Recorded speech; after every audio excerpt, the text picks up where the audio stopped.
Nights in white satin, no meaning to end. The letters I've written, nights in white satin, never meaning to send.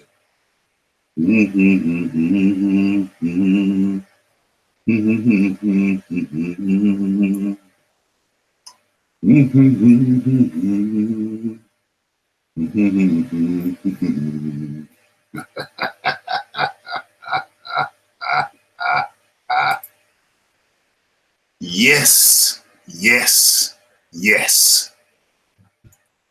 It's Raphael Dawkins, Combat Radio. I've just stepped through the door, having a little laugh with one of my favorite checkout girls in Morrison's. Yeah, no 1212 today. Went with Nights in White Satin. Went with Nights in White Satin. Talking about nights. Talking about the thunderstorm, the lightning storm last night. I don't know what time it was, but if anybody missed that, it was a wonder to behold. Wonders and signs. It was beautiful. It was a thing of beauty. Okay, let's have a look at my levels. Let's have a look at my levels. System preferences. Close that down. Why it's so quiet? Seems very, very quiet. What's going on? Why is that so quiet? Strong J. Strong J. It was loud. It was loud. Damn. What's it like now? Yeah, because sometimes I think it's quiet on mine and it's loud on your end. Let me take it down a bit. Let me take it down a bit. Okay, I can just about hear it now, so it's probably good for you guys. Shouldn't have favorites. Favorites. Where does that come from? Who's my favorite? My favorite. Oh, you lost me. You lost me. You lost me. I started thinking about something else. I started thinking about another situation. You almost made me spill the beans on another situation. What the hell's going on? What is this? The KGB techniques? Are you guys using KGB techniques? What the hell's going on? What the hell's going on?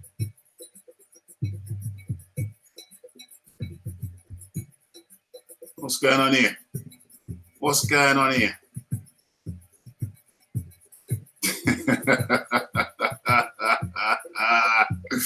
Oh man, okay. Let me just check. I don't even know what this conversation about favorites is. Favorite who? What? Where? Who? What? Where? Who? What? Where? And why? The light ratio is quite. The light ratio is very good. I've just noticed the light ratio. Okay, ladies and gentlemen, please tell me what is the ratio to the voice to the music. Is the voice to the music ratio good? Can you hear the music over the voice? Can you hear the voice over the music? What's going on? What is going on? Sound is good. Okay. I've just literally stepped through the door. Monique Thompson says hello. Hello, Monique. I hope you is good. Smash that like button, people. I like that. Ped. The Ped is in the building. Saying hello to Monique. Listen, Monique, I've warned you about this Ped fella. He's Scottish and he wears a kilt and he rides a bike. I don't know how many more times I need to warn you. Yes, Ped. Raffmeister, where are you? I was down in Morrison's having a very pleasant conversation, if you must know. Very nice lady, very kind to me, and she always helps me packing. She always helps when I'm packing. It's very kind of her. Where is Pablo? Pablo Diablo in the building. Toby Bartlett in the building. Okay. Red Glove Militant in the building.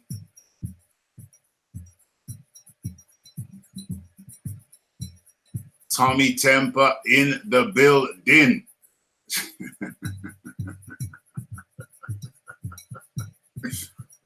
That's funny.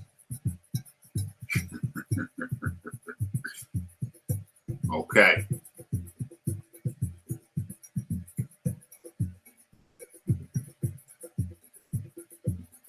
Okay, I see what we're talking about there.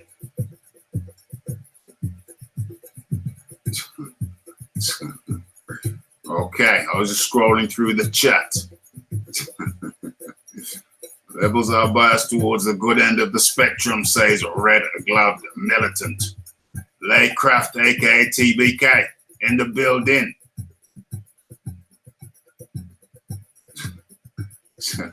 Okay, so you got through that. Okay, so for anybody who hasn't tuned it, are you guys sure the music's good? Because I can barely hear it.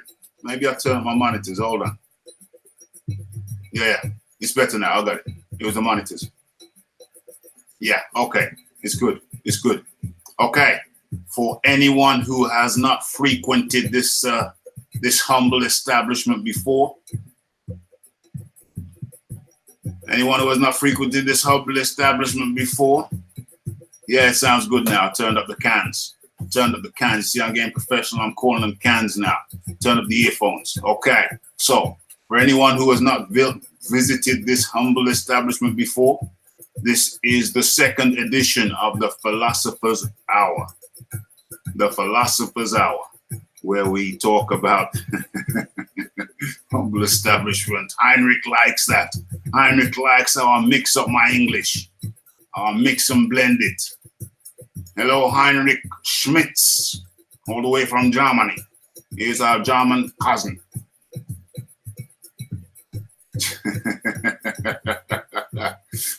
Yes, this is the Philosopher's Hour, episode 2, where we talk about life, health, mindset. Those are the primary topics that we talk about. Of course, it's on a combat radio channel. So, you know, we throw in a little bit about the combat sports in there too. We mix it in with that, you know, use that as a seasoning, as the spice. But today we have additional topics as per usual, as per last time. We have additional topics, of course. Those are the themes: life, health, and mindset. Those are the themes. But we have additional topics I take you through. I talk about some things that have touched me in one way or another, affected me in one way or another, affected my thinking, infiltrated my thought process, and I share them with you. The boxing empire is in the building. Okay. So, without further delay, I'll just step through the door. You know, I was detained by one of my lovely checkout lady down at Morrison's. We ended up having a bit of a chat. I was already going to be late anyway, so I'm not blaming anybody. Nobody. Okay, but in the meantime, in between time, you know how we do. You know how we start things off around here at Raphael Dawkins Combat Radio. You know, I like to start the thing off. With a video. Okay. And you know, I like to go retro. So that's exactly what we're going to do. We're going to start off with a retro video. I haven't been going all that long, but yeah, we got a nice little library building up now. Nice little library building up. Or am I going to go retro or am I going to go new? Am I going to go retro or am I going to go new? I think we're going retro. That's how I like to do it.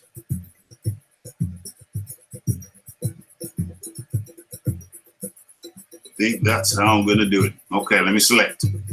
Let me select. While the video is playing, I can take my shoes off. I don't normally walk on the carpet in my shoes, but I had to get in here in a hurry on the quick fast.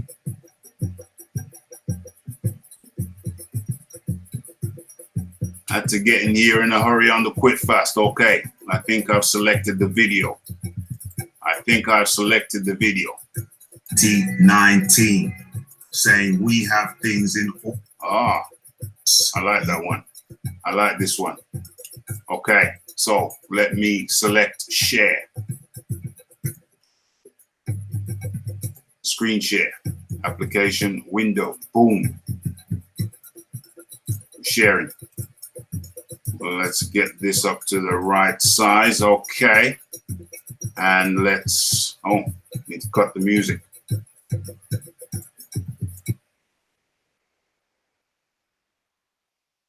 Get to the right up, get the right size, yes. And off we go. It's Raphael Dawkins, Combat Radio. Like, subscribe if you haven't already, comment and share. And today, we're talking about Deontay Wilder's refusal of 50-50 if it was offered in 2019. And I have the audio. I show receipts. So without much further ado, let's get into it. Deontay Wilder was asked if he was offered a 50-50 split with Anthony Joshua, would he accept, or decline? Let's hear what he had to say. Right. Now, let me ask you this one. If they came after the Brazil fight, after you're successful against Brazil, and they say, hey, go 50-50, we're going to give you everything you want, is that something that would get the fight done for you this year? I don't know. We got things, like I said, we got things in order, in line. You know. We have things in order, in line. The man has just declined 50-50, exactly what he'd been asking for in 2019, saying we have things in order, in line. Unbelievable. Unbelievable. All this time, Deontay Wilder has been saying 50-50 or no fight. And when he gets offered, when he gets the proposal, when he gets asked if he would actually accept, he says, I don't know. We have things in line. Listen again. Let me ask you this one. If they came after the Brazil fight, after you're successful against Brazil, and they say, hey, go 50-50, we're going to give you everything you want, is that something that would get the fight done for you this year? I don't know. We got things, like I said, we got things in order, in line. I don't know. We have things in order, in line. That is patently unbelievable.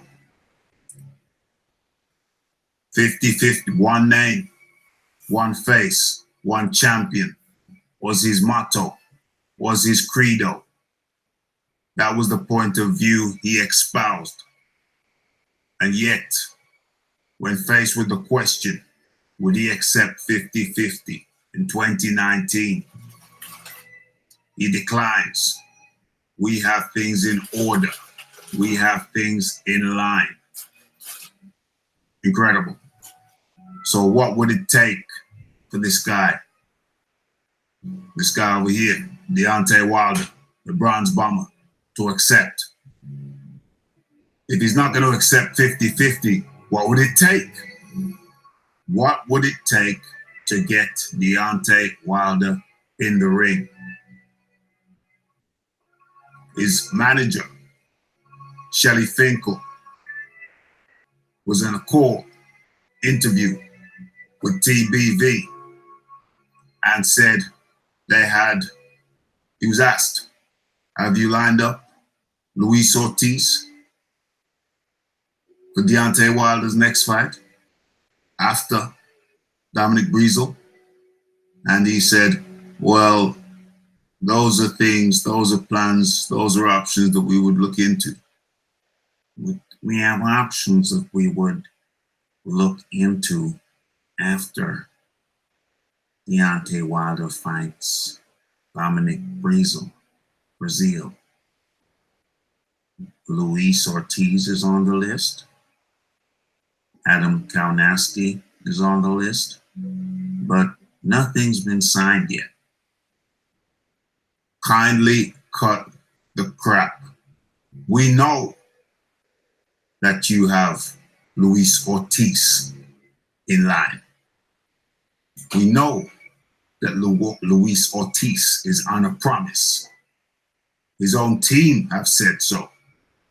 You have spoken of Adam Kaunowski as being Wilder's next fight after Luis Ortiz. So we know that you are fully booked up and you have no time, no inclination, no desire to step in with Anthony Joshua in 2019. But what exactly are you waiting for? What is your wish? What are you hoping for? What are you wishing for? You want Anthony Joshua, who consistently fights top 10 guys, to lose so you don't have to face him? Is that the real program? Is that the real agenda?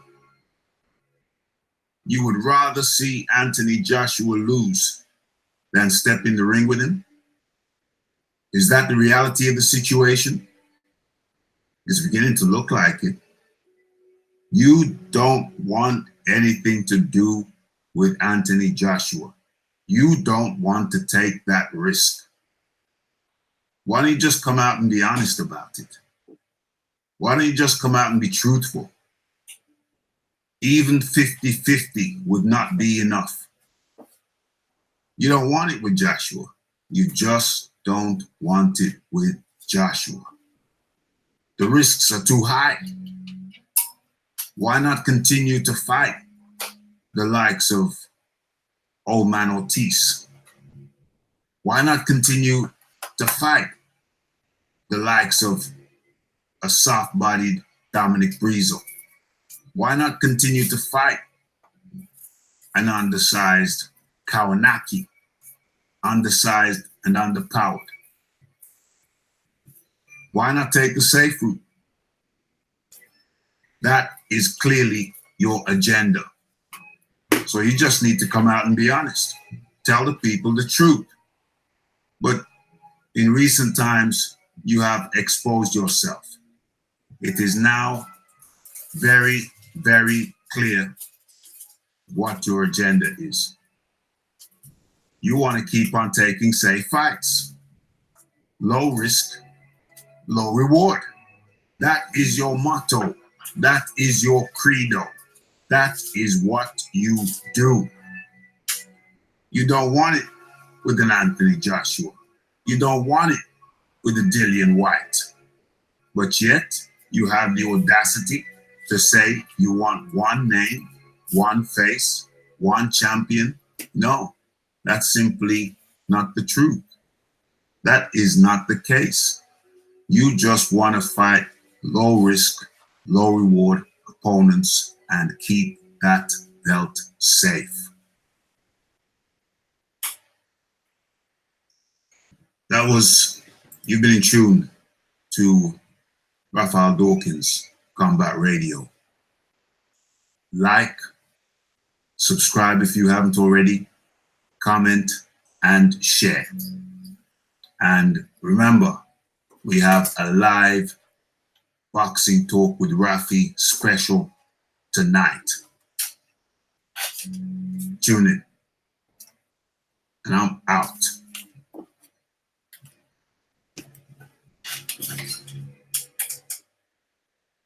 Yes, yes, yes. Okay, where are we? Let me try and get this thing situated. get situated around here. All right. Okay. It's a bit better. Stop sharing. Was I even sharing? Yeah. Good. Okay. Stop that. Come out of that and into the chat. Okay. So, where are we? Where are we? Where are we? What's going on? What's going on? What's going on? What's going on? Okay. So, you guys in the what? What's going on? Yes, Earn with Hearn in the building. Breezel got rugged, according to Heinrich Schmitz. Madness, I tell you, madness.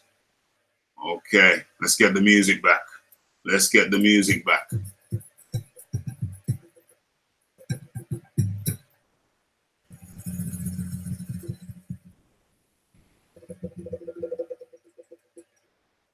Here he has no shame. Him and Wilder would be great strawberry pickers because they are the best cherry pickers out there. Well, cherry pickers. Let's not move to strawberries. It's cherries. They're picking cherries. It's cherries they're picking.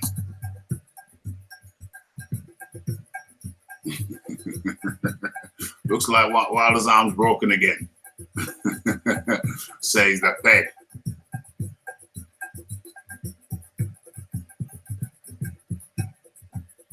And we turn.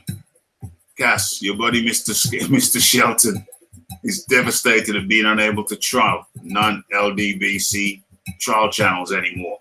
Dude is being blocked nationwide and he's crying. Wow. Wow. Cass.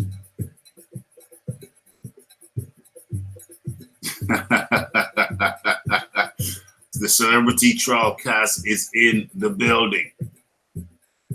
He writes, AJ quit, United Kingdom, quitters. He spells it incorrectly. Never mind. Literacy is clearly not your strong suit, young man.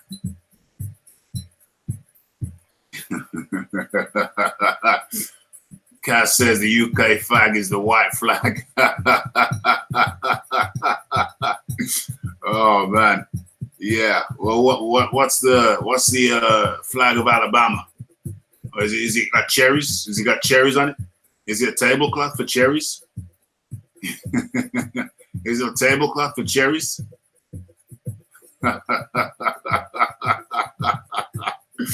Guys, you're a funny guy. You are a funny guy. But anyway, okay. I'll let you have your little fun, Kaz. You have your little fun. You play nicely now. You know, I'll let you in here because I find your nonsense highly entertaining. Highly entertaining.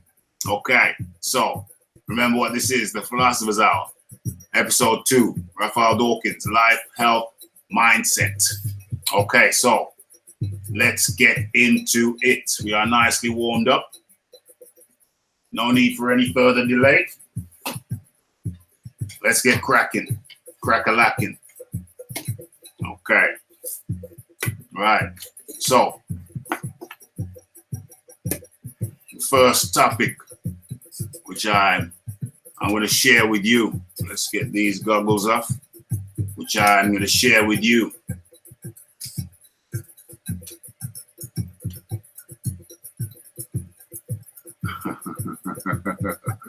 Oh dear. Okay. Well, first of all, first and foremost, where are we? Hold on. Let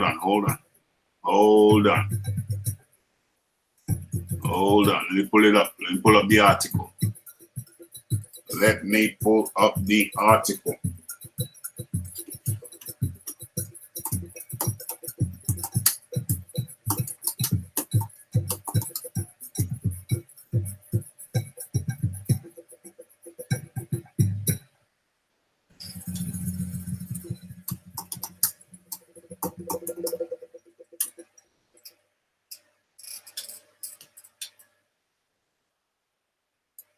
Okay, so let me share.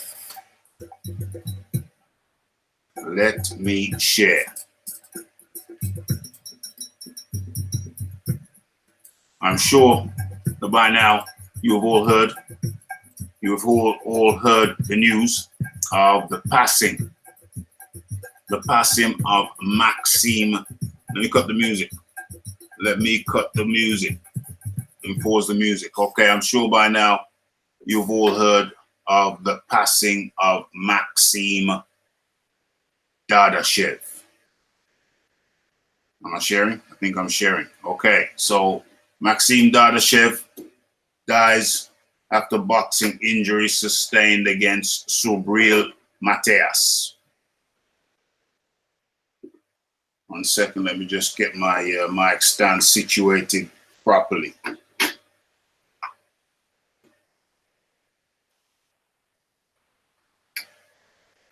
Okay, so the Russian boxer Maxime Dadashev has died at the age of 28 following injuries suffered in these IBF welterweight fight against Subriel Mateas. Dadashev was reportedly unable to walk to the dressing room after his bout was stopped by trainer Buddy McGirt at the end of the 11th round on Friday just gone. He was hospitalized with bleeding on the brain and underwent emergency surgery, but failed to recover. The Russian Boxing Federation says it has opened an investigation. Secretary General Umar Kremlev suggested that there was some kind of violation, adding in a statement, "We lost Maxim Dadashev. He was our young prospect. We will fully support his family, including financially.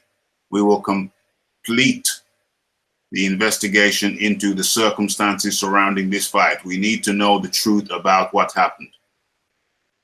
This happens in any sport. I think some human factors intervened here. There was some kind of violation. USA-based Dadashev had won all of his previous 13 fights, but had to absorb a barrage of punches from Puerto Rican Mateas during the course of the fight in Maryland.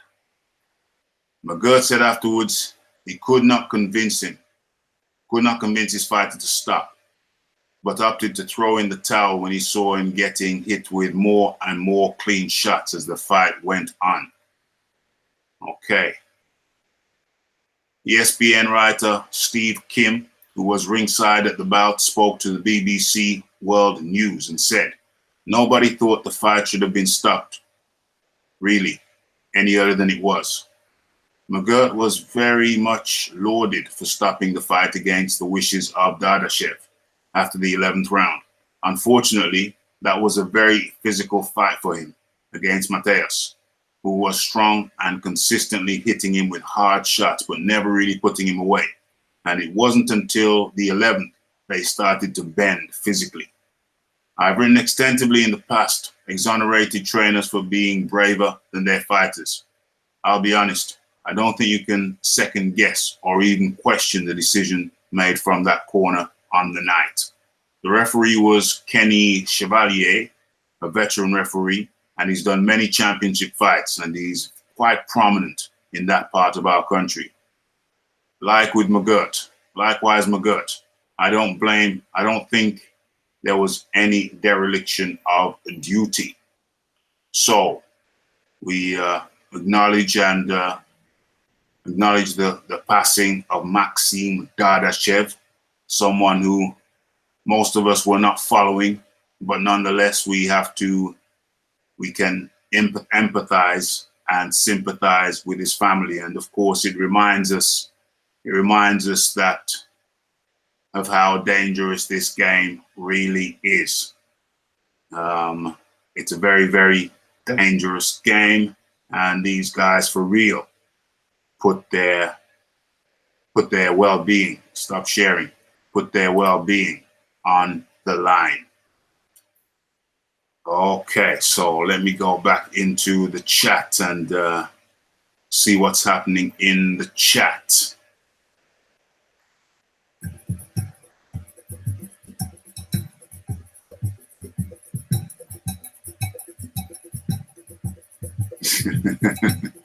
Oh dear. Okay.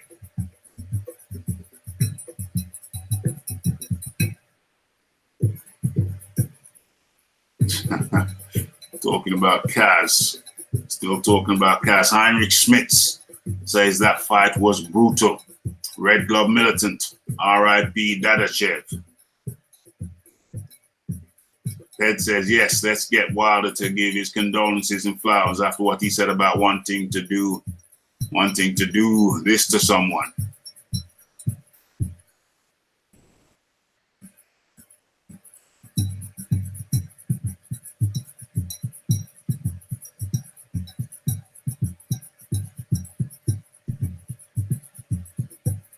Toby Bartlett didn't see the fight, but heard it was brutal. R.I.P.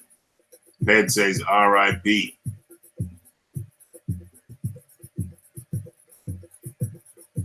John Daly in the building. Okay, so we've addressed that matter. Okay, there's something not quite adding up with the watching to likes ratio. So we've dealt with the everybody coming in and enjoying the show. If you please smash that like button, that would be much appreciated. Okay, so we've dealt with the passing of Dadashev over the weekend. We can just wish his family well. It's tragic circumstances, tragic situation, but this is the game we are watching, we like, and some people are actually in taking those shots. Very, very dangerous. Hit the like button, please, if you're enjoying the show. Okay, so I think we've warmed in amply, warmed in sufficiently, and now we're gonna get into my thoughts, my observations, situations of the week, things that kind of got my attention, grabbed my attention, things that I thought, yeah, stayed on my mind for a while. Okay, I hope my levels are okay. I hope my levels are okay. Okay, right. So I have a neighbor. And it's quite interesting because I don't see her as much as I used to. She used to work. I remember one time she lost a job. She was unemployed for a few weeks. And then she found another job. That was years ago. And everything was good. Everything was good. But then recently, I don't know, maybe 6 months ago, 9 months ago, I saw that her car didn't seem to be moving anymore. Her car didn't seem to be moving. Always seemed to be stationary. And that was highly unusual. That was highly unusual. Car just didn't seem to be going anywhere. So obviously it didn't take a genius. I didn't know. Well, is she working in a different place? Is she working closer to home? Is she, I don't know, is she walking to work now? I didn't know where she worked. Is she walking to work now? Is she catching a bus? You know, what's changed? What has changed? So, yeah, I just didn't see her anymore. So I thought, well, yeah, she might work in a different place. She might be working in a different place. So I left it at that, didn't think any more of it. But as time went by, it started to look odd. It started to look odd because even if she was working in a different place, then surely she still needs to do a shopping, etc., etc. She would still need to do things. So she would still need to do things. So, but the car wasn't moving. So this thing carried on. This thing been carrying on for some time until I thought, no. I don't think she is working somewhere else. There's something deeper. There is something deeper. something deeper. There's something wrong, deeply wrong. And yeah, I just didn't see her. The car would move every 3 or 4 days, no movement. And so I came to the conclusion that she lost her job and fell into some kind of depression because she was simply not moving, just not moving. Never saw her walking anywhere, car not moving. So that told me a tale of what was really going on behind closed doors. Told me what was going on behind closed doors. Something bad, not good at all. I have a guest waiting. I'll bring him on shortly. Thank you for joining. Not good at all. And I saw her for the first time in months just the other day. Just the other day. What was it? Where are we now? Wednesday? Yeah, must have been Monday. I saw her on Monday. And it was not a pretty sight.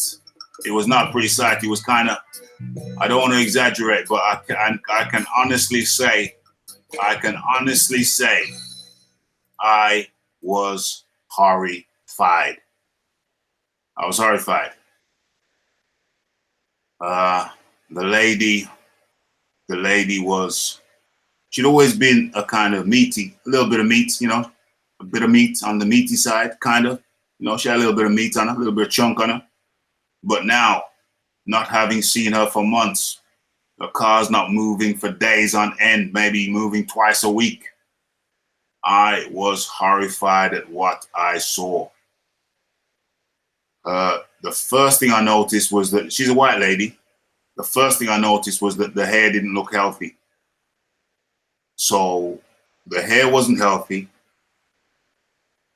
The weight gain was significant. Remember, she always had a little bit of chunk, but now she had what I'd call, no disrespect to my American friends, but now she was American chunky. You know, that's a different level of chunky. You know, that's with the double belly. You know, you got the belly of over the waistline of the jeans and the belly under the waistline. So it's like a double, it's like a B. The belly is like a B, you know, the B for the top belly and then the bottom belly. And then the waistband cuts the belly in half. So it's like a B. I know it sounds kind of funny. I'm not making light of this thing, but she had gone from chunk. She'd gone from chunk to like double chunk, if not triple chunk. You know, this was, yeah, I was disturbed. Bear in mind that we've been neighbors, not direct neighbors, but she lives a few houses down the street. We've been friendly for all the time, for years, multiple years, many years. And now the woman, and also, remember, she's a white lady, and also, I don't know if the light was playing tricks, but her lips, they were not red. They were almost as if they were going a kind of bluey color. I'm probably exaggerating, but the lips, but all in all, that's what I saw. And all in all, what I'm saying to you is that this is an example. What I saw was an example of someone falling into a deep, deep, unhealthy depression. I have my guest at this point who I will bring in. Tommy Temper, how are you? Not too bad, Raph. I've had better days, but yeah, I'm not bad. Well, you know how I deal with days like that, Tommy. I say to myself, what's the worst thing that's happened to me today? I'm not asking you to divulge that. I say to myself, what's the worst thing that's happened to me today? And has anyone died in your family? No. Okay, there you go. So what I'm saying to you is I say to myself, what is the worst thing that's happened to me today? And when I do that, it helps me to put it in perspective that yes, I have had better days, but I have also had worse days. Mm-hmm. Okay. So that's what works for me. That's just what works for me. So Tommy, I'm talking about my neighbor, with whom I am deeply concerned. She is now in the category of morbidly obese. She's not walking. She's not leaving her house, only to go shopping. The car moves about twice a week. It is crazy shizzle that I'm witnessing, Tommy. How old is she? She would be in her early 40s. Right. And yeah, it ain't good. It ain't good. She's become a recluse. She's become a recluse. She ain't moving. She's gotten no exercise. Does she live downstairs, do you think? She's got her own house. No, but what I mean is, do you think she avoids the stairs and keeps everything downstairs like her bedroom? I don't think it's that bad. I know bedrooms. All the bedrooms in the houses are upstairs. I mean, I don't think she's not literally not moving, but she ain't leaving the house. So I'm just trying to work out, if she's getting, even the exercise from doing the stairs. Yeah, I think she probably is, but that just isn't enough. You know what I'm saying? The stairway exercise every day, that's just not enough. You should be getting 10,000 steps. You should be getting 10,000 steps per day. That's at least, I don't know, how many steps is that? How many, 2 miles? You should be walking 2 miles per day.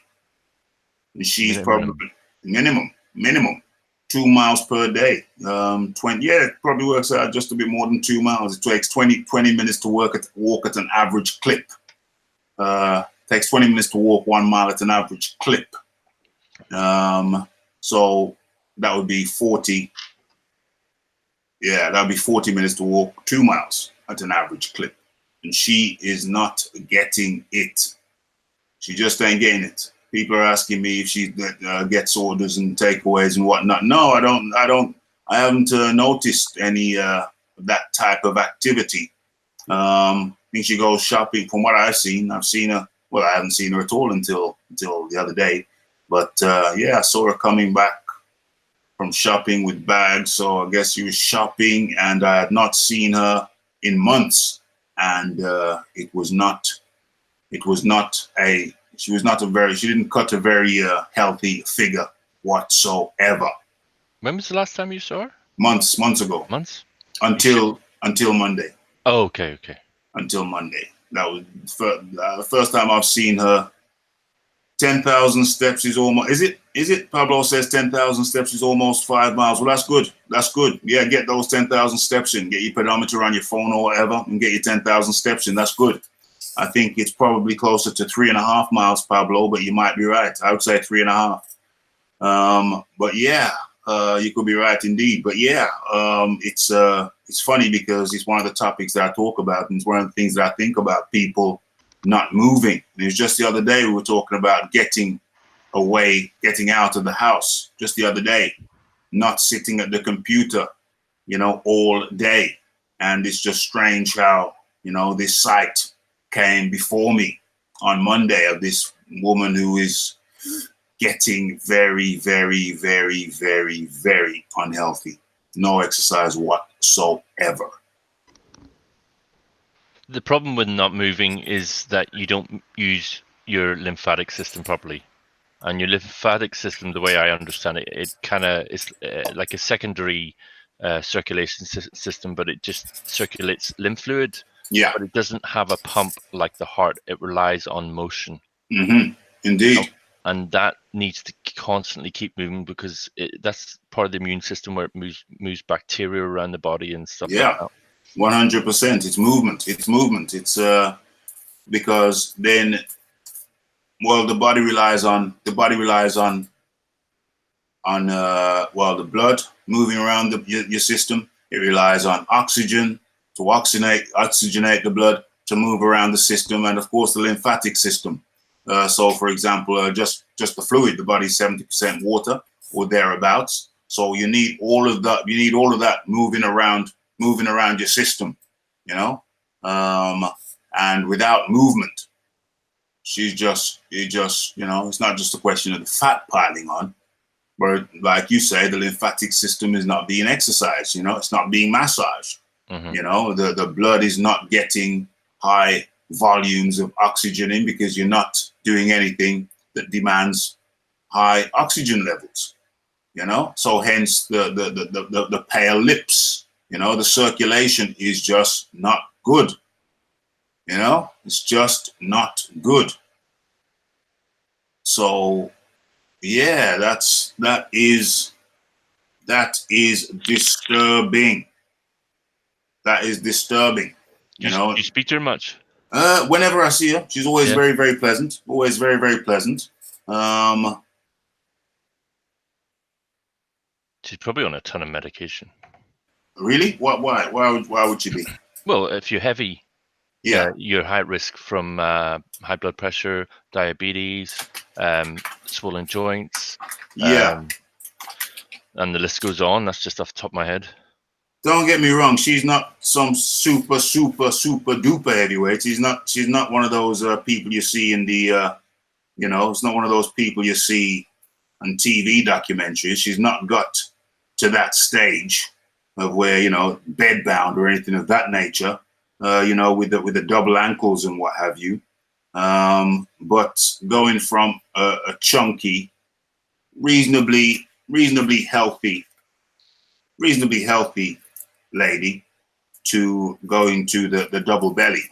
The double belly, when the waistband cuts in the midriff and you've got two bellies, one on top and one below the waistband. The double belly. Yeah, when the jeans cuts the belly in two. So you got the belly on top and the belly tucked in the jeans as well. Around the zip, around the tummy. It's not funny, my friend. This is not meant to be comedy, my friend. I'm just trying to describe the situation.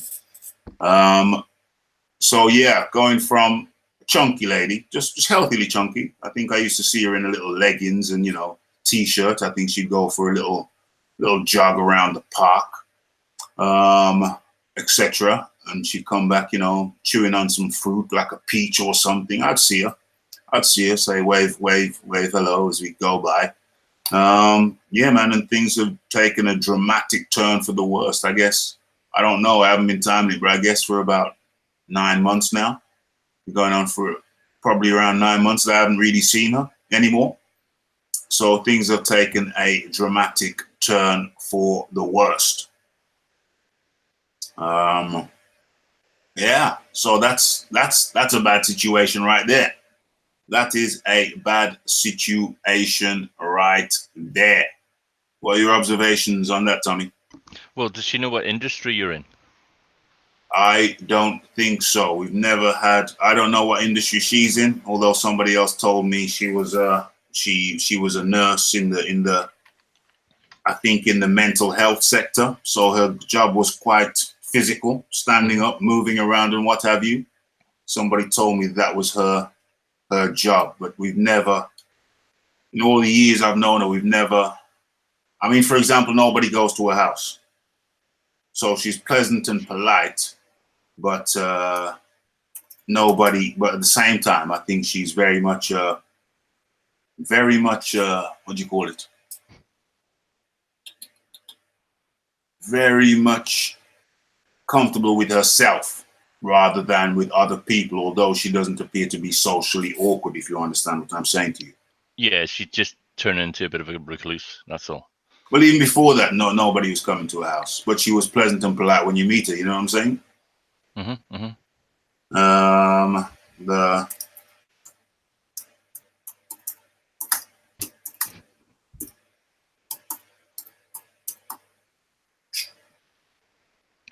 Okay, so we got that there to go to. Yeah, so, okay, right. I will go to the chat.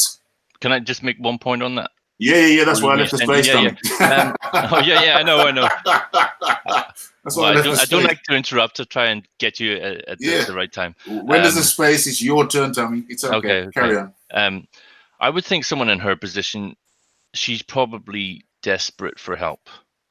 And if she needs help. knows, She needs yeah, it. of course she needs help, and she knows that. But if she knows that she can reach out to her neighbor, or at least if you give her that opportunity, you Good you point. know, you as the expression goes, you can bring a horse to water, but you can't make it drink. You know, you've given her the opportunity to drink. Good point. Oh, yeah. That's a damn good point. I was thinking, yeah, obviously that's what's been on my mind, you know. How do I intervene? Do I intervene? And if so, how do I intervene? I mean, the problem is sometimes you help people and you offer help, and sometimes people can take that as an insult. Mm-hmm.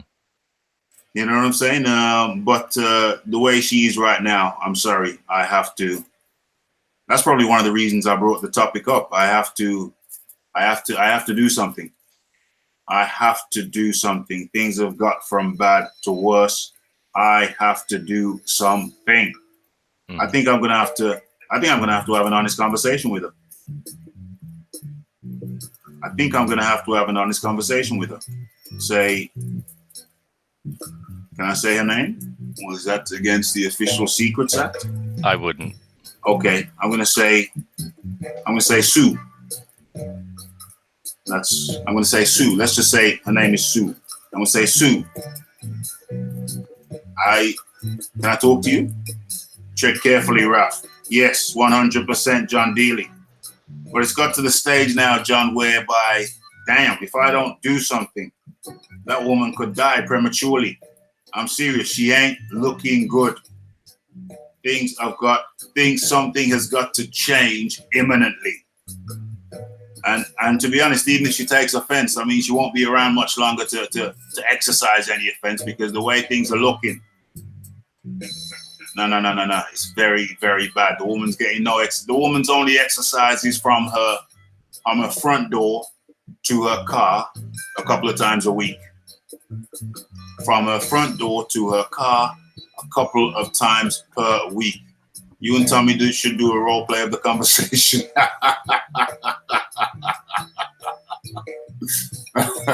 Have you seen that, Tommy?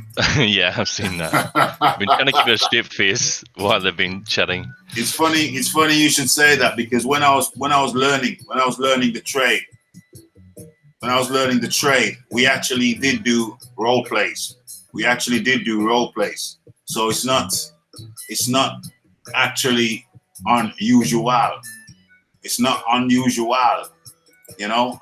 But yeah, I mean, it's getting to the stage now where I have to put, you know, any concerns. I have to put my concerns for being rebuffed to one side, and I have to lay it on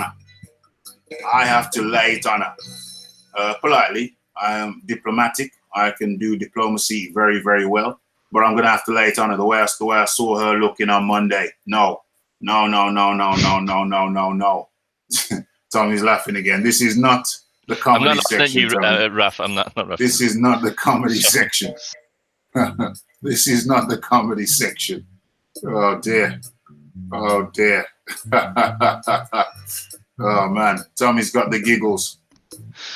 Tommy's got the giggles. Tommy giggles. You're gonna call him Tommy giggles. You're gonna call him Tommy giggles. This is the best part of my day so far. Okay, so let me go into the chat. Raph is a merciful judge. I'm gonna have to lay it on her thick. Oh, Monique Thompson got me there. I read the first half of a sentence and I thought, yeah, that's all. I'm gonna have to go in hard. And then she said, lay it on her thick, just joking. Damn it, you got me, Monique. You got me. I thought I was gonna have to go in hard, and you know, sometimes going in soft don't work. You know what I'm saying? Mm-hmm. Going in soft don't work sometimes. Don't laugh, Tommy. Sometimes you gotta go in hard. So I am going to have to. Do you thick women, Raph? Do you thick women? I think he means like. Do I? No, I think me and John Dealey have gone over this before. I like a woman who can comfortably run for a bus without catching a heart attack. You know what I'm saying? I like a woman who looks like she can comfortably run for a bus without things looking like it's a crime scene. You know what I'm saying? So that is my preference. I am not interested in this woman in any kind of physical way. Always going, tell people it. I'm not interested in this woman in any kind of physical way. She's just been a friendly person over the years, and I am gravely concerned for her health. I don't see anything turning around. I think I'm going to have to intervene. I'm going to have a conversation with her. As reclusive as she has become, she's always been a bit of on the quiet side, but I am going to have to somehow, I'm going to have to do something. I'm going to have to do something. Of course, I'll be diplomatic, but I'm going to have to steer the conversation around to health and well-being, and I will have to do something. I will offer her my services free of charge because it doesn't look like she's in a position. John Daly says single leg deadlift, Rafi, is the best test of gluteal strength. I think she'd collapse if she tried to stand on one leg for more than a few seconds. It's getting bad out there, John. It's getting bad out there. Okay, going further into the chat. Let's see what people have to say. Yes, I care. I care about good people, and even some people who aren't so good. I do care. I will offer my services to her free of charge because it doesn't appear to me, it looks like she's lost her job and has lost it for some time, and it sent her into a negative spiral. Sent her into a spiral of depression because for as long as I've known her, she's always worked. I think it sent her into a negative spiral. She doesn't have many visitors, even though she seems pleasant and cheery. But no, what I saw on Monday, no. I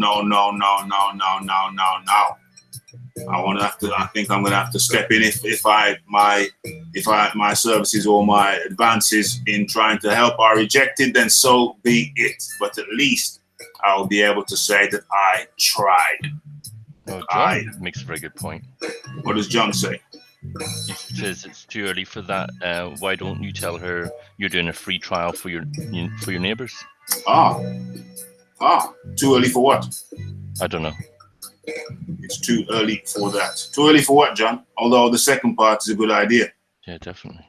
The second part is a good idea. Great idea. Kind of takes the pressure off, doesn't it? Takes the pressure off. It takes the pressure off her. That's a great idea. I'm doing a free trial for my neighbors. If anything, try and make it look like she's helping me. Single leg deadlift. Yeah, definitely too early for the single leg deadlift. Yeah, but that's a great idea about doing a free trial for my neighbors. That is a fantastic idea. That is a golden idea. Absolutely bloody golden. Bloody golden. Yeah, I'm going to knock on the door maybe tomorrow. Obviously not tonight. She might get the wrong impression. No. I'm going to knock on the door sometime tomorrow in the daytime. Tomorrow is Thursday or Friday. I'm going to knock on the door. I'm going to knock on her door. Where have you seen her? Around. No, I haven't seen. She's a neighbor of mine.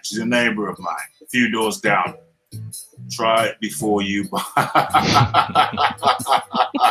These guys are crazy. These guys are crazy. So tell me, Raph, when you knock on the door, are you going to be wearing your Fitness First t-shirt? Oh dear. I said I work in the fitness industry, and people automatically assume that the only thing you could be is a personal trainer. I work in the fitness industry. I don't try to get too specific, but yes, I am a qualified personal trainer also, but that is not the only thing I do. Sometimes I'm at home on the computer for extended hours. Yeah, I work in the fitness industry and I also work for myself. So, you know, it's like that, y'all. Yeah, so let me go in the chat and see the recommendations before we move on to the next topic, which is interestingly related. Get down to the gym, Rafi. Then take her to Morrison's for a nice salad. Then some rubber dub music with dim lights on. No, my friend. No. No. None of the lot. No. I have no physical interest in the lady whatsoever. She's just a pleasant person and has been for years. That is all. She is not my type, my dear, my good man. I do prefer my women to be healthy, active people. Catch that bus. Catch that bus. What's that? What does that mean? Well, a woman that can run for a bus. Oh, yeah, you yeah, want yeah. a woman that can catch a bus, not just run for it. Yeah, run it and catch. Oh, yeah, hell yeah. I'm not talking about some kind of Olympian, you know. I'm not saying she has to be, you know, an Olympic bronze medalist. Although there's an Olympic gold medalist. Oh, no, she won bronze. There's an Olympic bronze medalist who lives around up the road from me. Mm-hmm. Yeah, 400-meter runner. That's all I'm going to say. And English. That's all I'm going to say. Knock on her door and say, do you want some free lessons? She actually had the hump with me for a while. Oh, yeah? Yeah. Because I think it was a few years back in the summer when I was deeply into the running thing. I think she saw me and I'm not even going to say what I think the misunderstanding was. I think she saw me looking fit and she assumed that I would know who she was. And since she just lived around the corner, I didn't acknowledge her. It seemed like she, you know, caught some kind of feelings. You know what I'm saying? You know, them weird ones, one of them weird ones where somebody thinks that you should say hello to them. I did not say hello to her to upset her feelings. I just didn't know that she wanted to be said hello to. You know what I'm saying? She's an Olympian. I didn't know she required Rafi to give her the stamp of approval. I didn't know that was required. You know, but yeah, she's mellowed out now. She's cool. She ain't got the hump with Rafi anymore. Or I think she mistook me for somebody else who she knew and felt that person was ignoring her. Maybe it's one of the two. I've never quite figured it out. But anyway, so that is the situation. I think we've got the inroad. I think we know the method of the strategy for going in there. I think we know the strategy for going in. I think that's how I'm going to go in. That's how I'm going to go in. That's how I'm going to go in.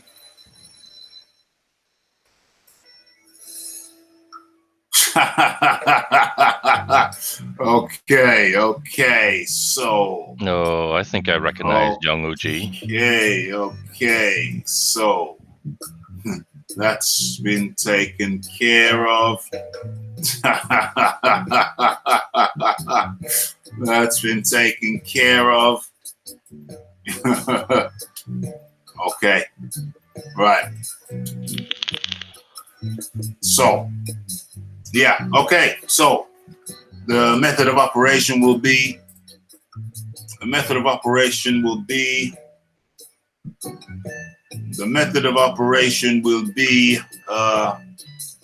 Going gently, free trials. We're doing some free trials. And if she tries to decline, then I'll go deeper into a conversation, gently, but deeper.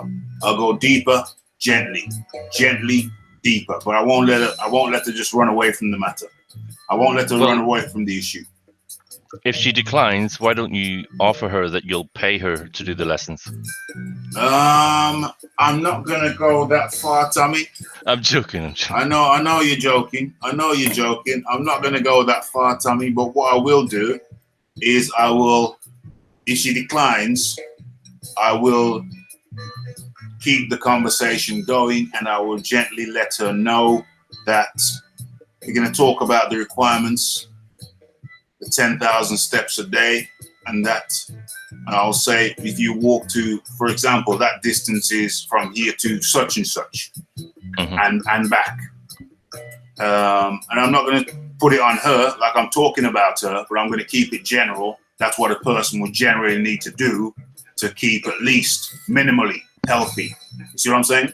Yeah, I would just suggest to her to pick a news agent that's within a certain distance away and tell her that she has to go and get her milk from there. Yeah, 100%. Obviously. Yeah, she obviously has to walk, not drive there. You know, it's got to be it's going to have to be a walking thing. So yeah, I mean, thinking about it and talking about it, I'm pretty confident that I have a strategy.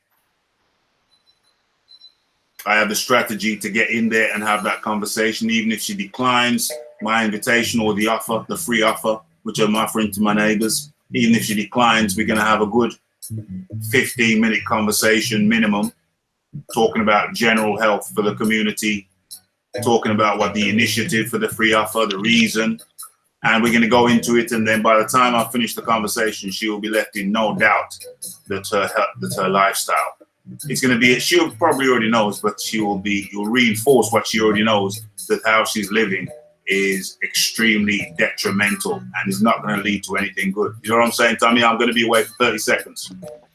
Okay, not a problem. I've got a mosquito right beside me, but I can't see it. I need to kill it. Yeah, fitness is important. You let it go. It takes a lot of resources for the body to get back to where it was, and maintenance is always the way forward. Don't let it slip too much. That's really what it's all about. You want to always have a decent, respectable baseline of fitness. Okay. I am back. Thanks for holding court right there. Okay.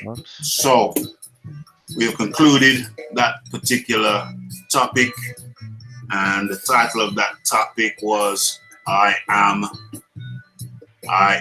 concerned about, what's it called? I'm worried about my neighbor, the lady down the road. Sue, we'll call her. I'm worried about Sue. Okay, and just to finish off this topic nicely, let us just, where is that thing? Let's go into this. Let's go into a brief. Yeah, I like this. This is a brief bullet point. Let's adjust this. It's a brief bullet point overall look at the problems relating to obesity. Okay, hopefully I'm sharing that. Yeah. Nice. Okay, you can see. Okay, so the obesity overview. Let me just okay, as we know, for any newcomers, this is the Philosophy Hour. This is the Philosophy Hour where we talk about life, health, and mindset. Life, health, and mindset. So we're not so much focused on the boxing talk tonight. That's Mondays and Fridays. Talking about the lady down the road who I'm worried about. We're just wrapping it up now before we move on to the next topic. Okay, obesity. All right. Let's look at the causes. You look at the causes. Okay. The causes. Obesity is generally caused by eating too much and moving too little. That is brilliantly summed up.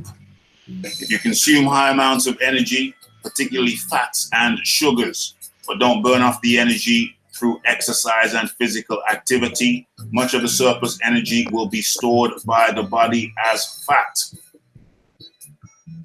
The energy value of food is managed in units called calories.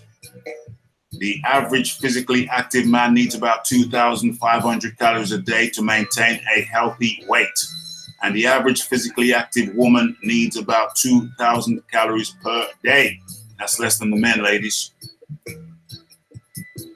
This amount of calories may sound high, but it can be easy to reach if you eat certain food types. For example, eating a large takeaway hamburger and fries and a milkshake can total 1,500 calories. And that's just one meal.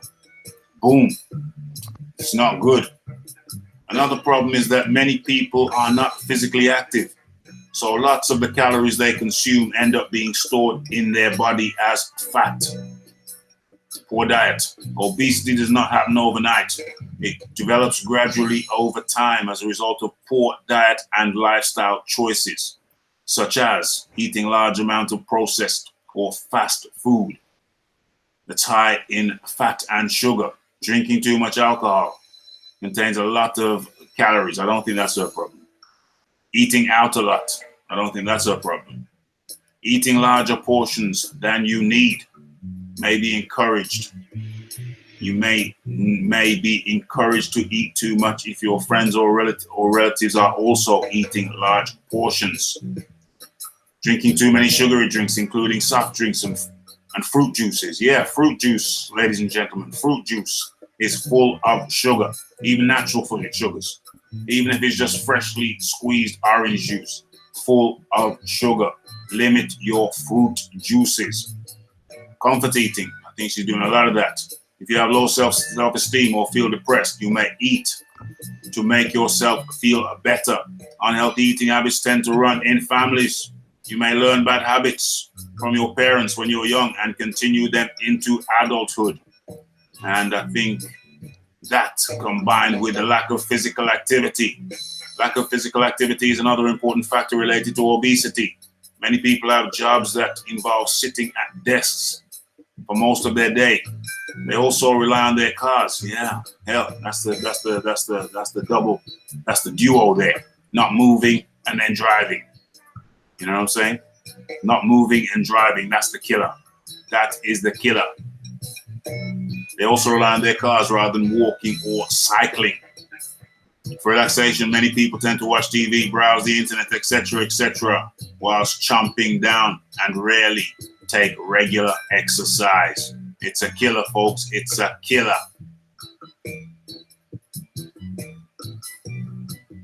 The Department of Health and Social Care recommends that adults do at least 150 minutes of moderate intensity aerobic activity, such as cycling or fast walking every week.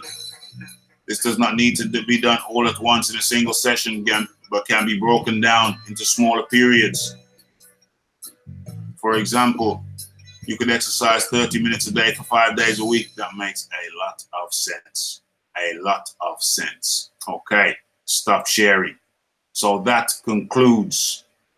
Where am I? Let me get back into the chat. Here we are. That concludes my little talk, my thoughts.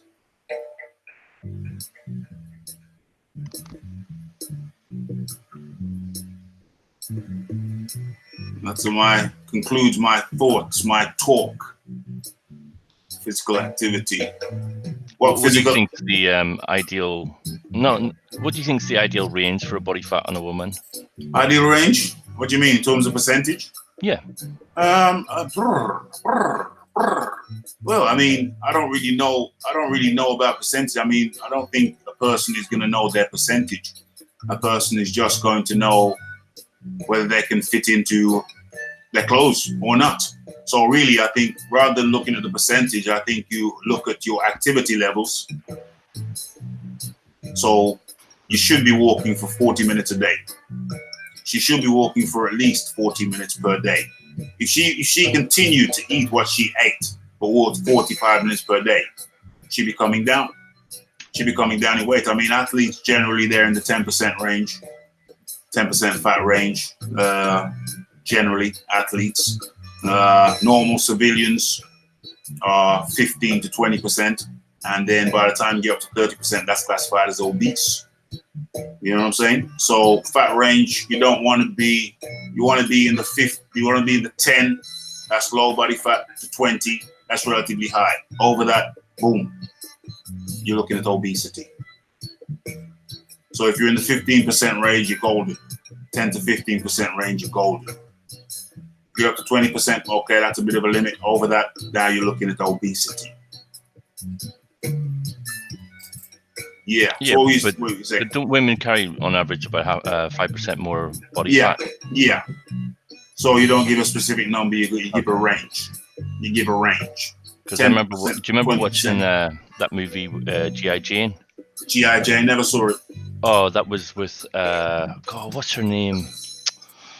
Oh, someone help me out in the chat. Anyway, What color hair did she have? say again. What color hair did she have? It was pretty much black or close to black. Okay. It was one of Bruce Willis's ex-wives. One of Bruce. Demi Moore. That's it. Right. Yeah. And and I remember it was all about the Marines. I think she was the first female Marine or something along those. Oh, I know the film. I didn't watch it, but I know. Did she end up stripping in that film?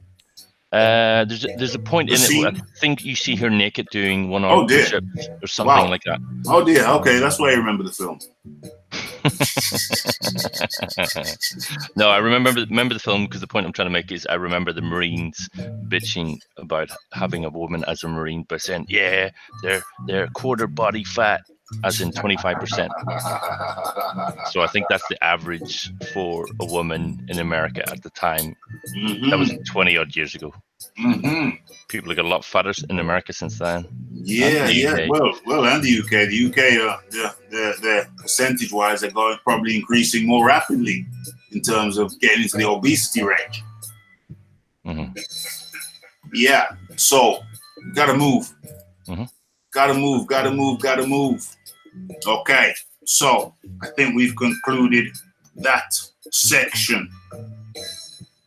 Now, I'm going to conclude what I started the other day. It was the Dillian White. What's the title? The Dillian White off-season diet.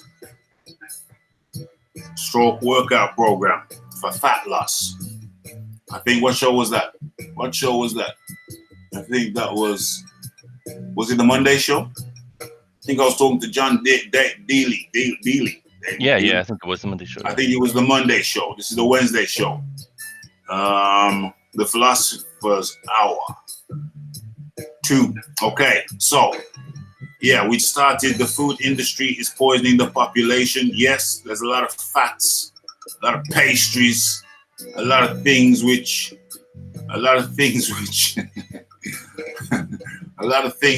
just aren't supposed to be in the body. They're putting a lot of stuff in the food which is just not good for the body. Trans fats are probably the trans fats. That's what I was thinking of. The trans fats. Just not good for the body at all. Body can't use them. Body can't use them. And it just sits in the body like a wax in the arteries. Yeah, sits in the body like a wax and probably clogs up your arteries as well. Scrolling through the chat.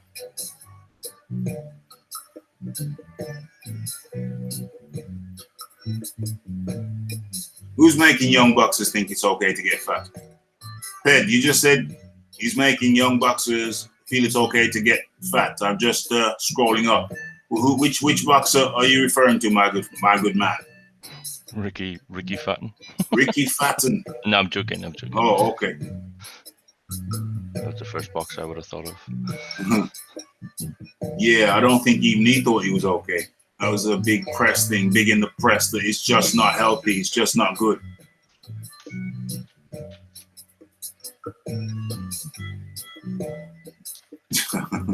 Greg Love Militant says, Raph, you should talk to her. When you talk to her, you should deny the existence of Andy Ruiz, for she will see him as a positive reinforcement. She might look at him as a role model.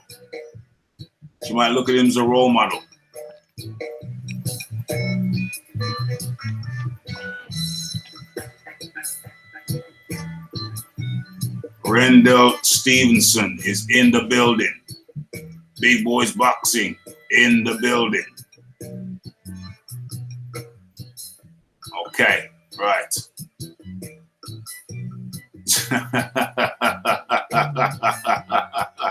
Oh dear.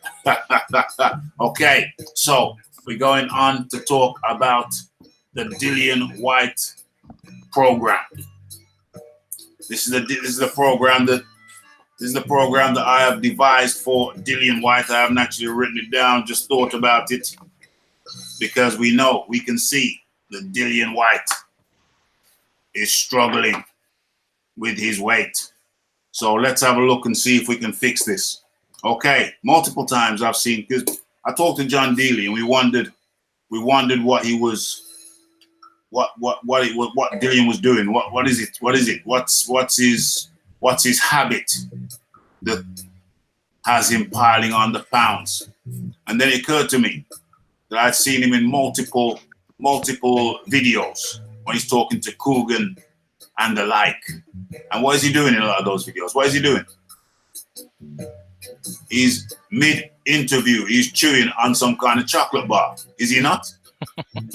Have you seen those videos, Tommy? I'll be honest, I haven't watched IFL for a while, but yeah. Yeah. I do remember watching him at least once do that. Yeah. I've seen him multiple times because he was wondering what is it exactly? What is his dietary habit that causes him to get out of condition? What is the dietary habit of Dillian that causes him to get out of condition in the off season? And we know at least one cause is his love of what we call in England sweets, but over in the USA they call candy.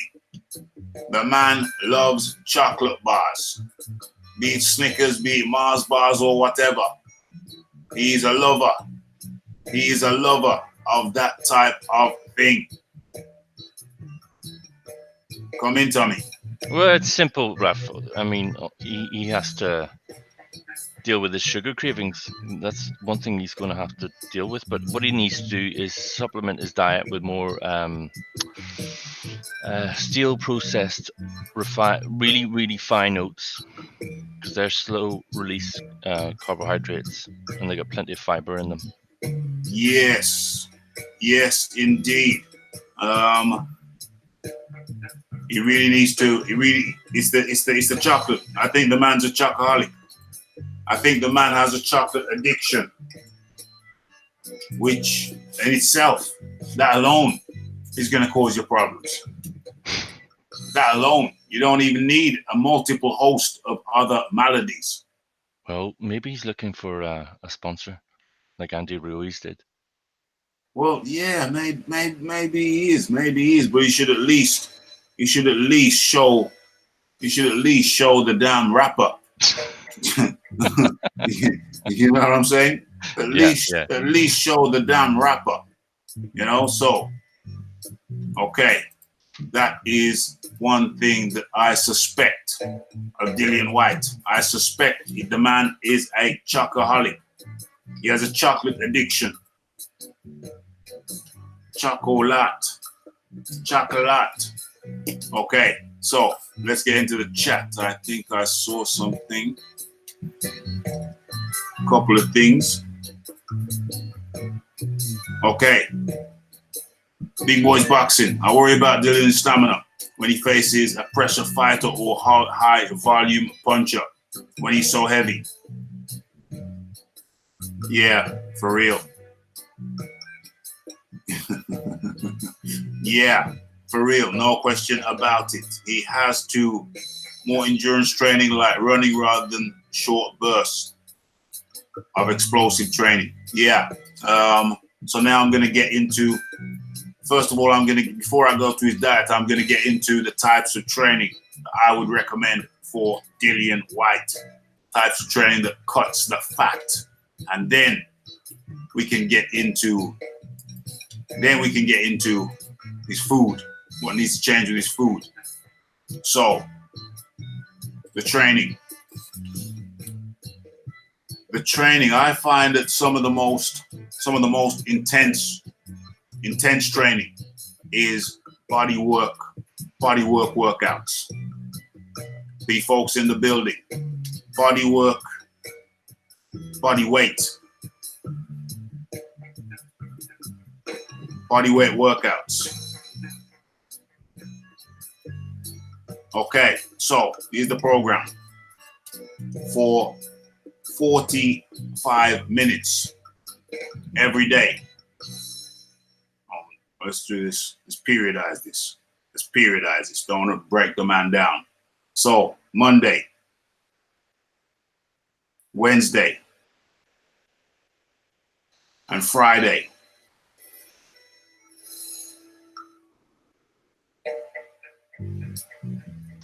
45 minutes of body weight workout.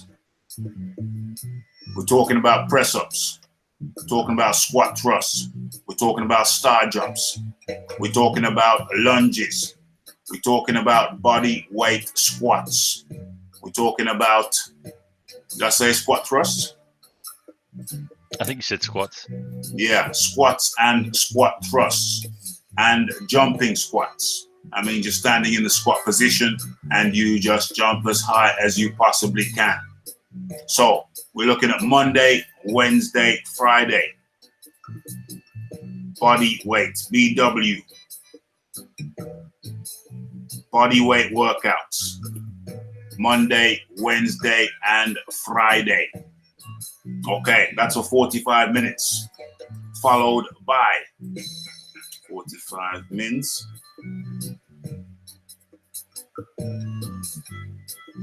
Followed by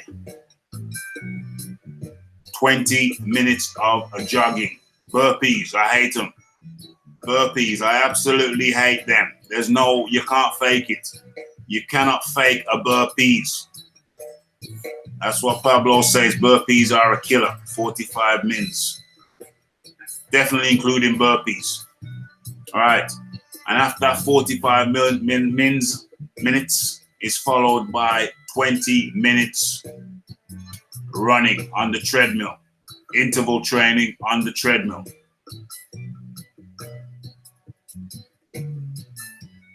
"20 minutes treadmill interval." Okay.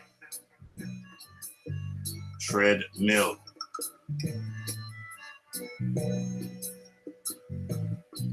Intervals. Okay, so, right, that's Monday, Wednesday, Friday. 45 minutes body weight, 20 minutes on the tread, followed by 20 minutes on the treadmill. Interval training on the treadmill. That's the Monday, Wednesday, Friday. What say you, Tommy? Is the interval training, do you have an active or passive recovery between sets? Right, let me look at Tommy as he says. Say that again, Tommy. An active or passive recovery? Because I'll give you an example. I did interval training years ago, and basically what I used to do was I'd have a 7-minute warm up where I'd just walk for 7 minutes, right? And then I'd pick up a little bit of jog towards the end, and then after that, then I would just boost it up to really, really fast speed, blast it out. Now this is obviously really intense. Blast it out for a minute, run hard for a minute, and then the next 2 minutes I'm walking to get my breath back, and then I just hit it again, and I just do repetitions of that. Okay, I would have him on 40. No. We start off with 30 seconds in the active phase and 30 seconds in the passive phase. So that's 30 seconds running and 30 seconds jogging. Okay, so we're alternating from running to jogging. And if in the jogging phase you want to walk for a few of those seconds, that's perfectly fine, perfectly acceptable. So 30 seconds running and 30 seconds recovery. That might not be jogging. It depends on how fit you are. It could just be walking. So it's 30-30, depending on the level, depending on the individual's conditioning. I mean, it could, some people will start off with 5 seconds running. If somebody's in real bad condition, they could start off with 5 seconds running and 55 seconds recovery. You know what I'm saying? Yeah. Have you seen Dylan run? I have not. Well, I don't recall seeing him run. Yeah, I've seen him doing shuttle runs, but not continuous. Not continuous. Have you? No, I'll come to think of it. I was thinking, no, I don't remember seeing him. I'm just wondering what his form's like. I mean, it's hard to check someone's form when they're sprinting and changing direction. Well, it is to a certain degree, but when you're moving at the same pace. Yeah, I've never seen him run as such. I've never seen him run as such. Too heavy. Maybe he has knee problems. You never know. I think he has. I think he's spoken of a knee issue. But I would imagine he's got enough money to, see a specialist, I would imagine. That's like Tabata training, Rafi. It's lethal. Tabata is lethal. I work with various different people and we'll jump into each other's workouts. I like to do that. If you're just doing your own workout, you tend to pick things that you like.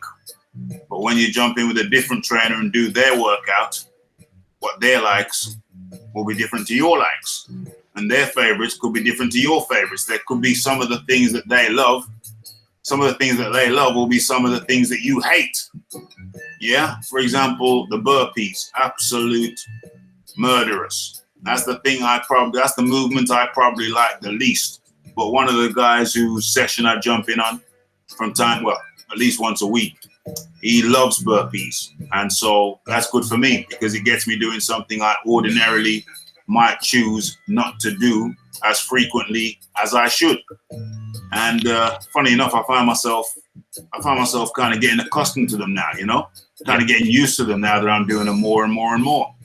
And so, I'm getting acclimatized to them. And, I've always known it's a great thing to do, the burpees. I mean, it's a full body workout. Getting into that now. And I found the other day when I was doing them, it didn't feel like it used to feel when I first started working with him, Mm-hmm. So that's very much a positive thing. It's a positive thing. So where was I? We were talking about the running and the times. Yeah, so you use some terms, some terms. What do you use? Active and passive phase? Yeah, the way I used to do it, I had No. I just meant you used the term that. Active and passive, right? You can have. Okay, yeah. The active is when the speed portion, and the passive is the recovery portion. So Well, no, there's another way to look at it. You can have like an active recovery where you're walking as opposed to sprinting when you've been active, or a passive recovery would just be to stop. Stop. Yeah, for the rest period. No.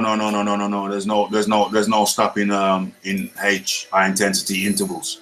Intensity intervals. No, there's no stopping in high intensity intervals. High intensity intervals is HIIT, high intensity intervals, is basically an very active period and a recovery period. But recovery isn't stopping. You're still moving. Yeah.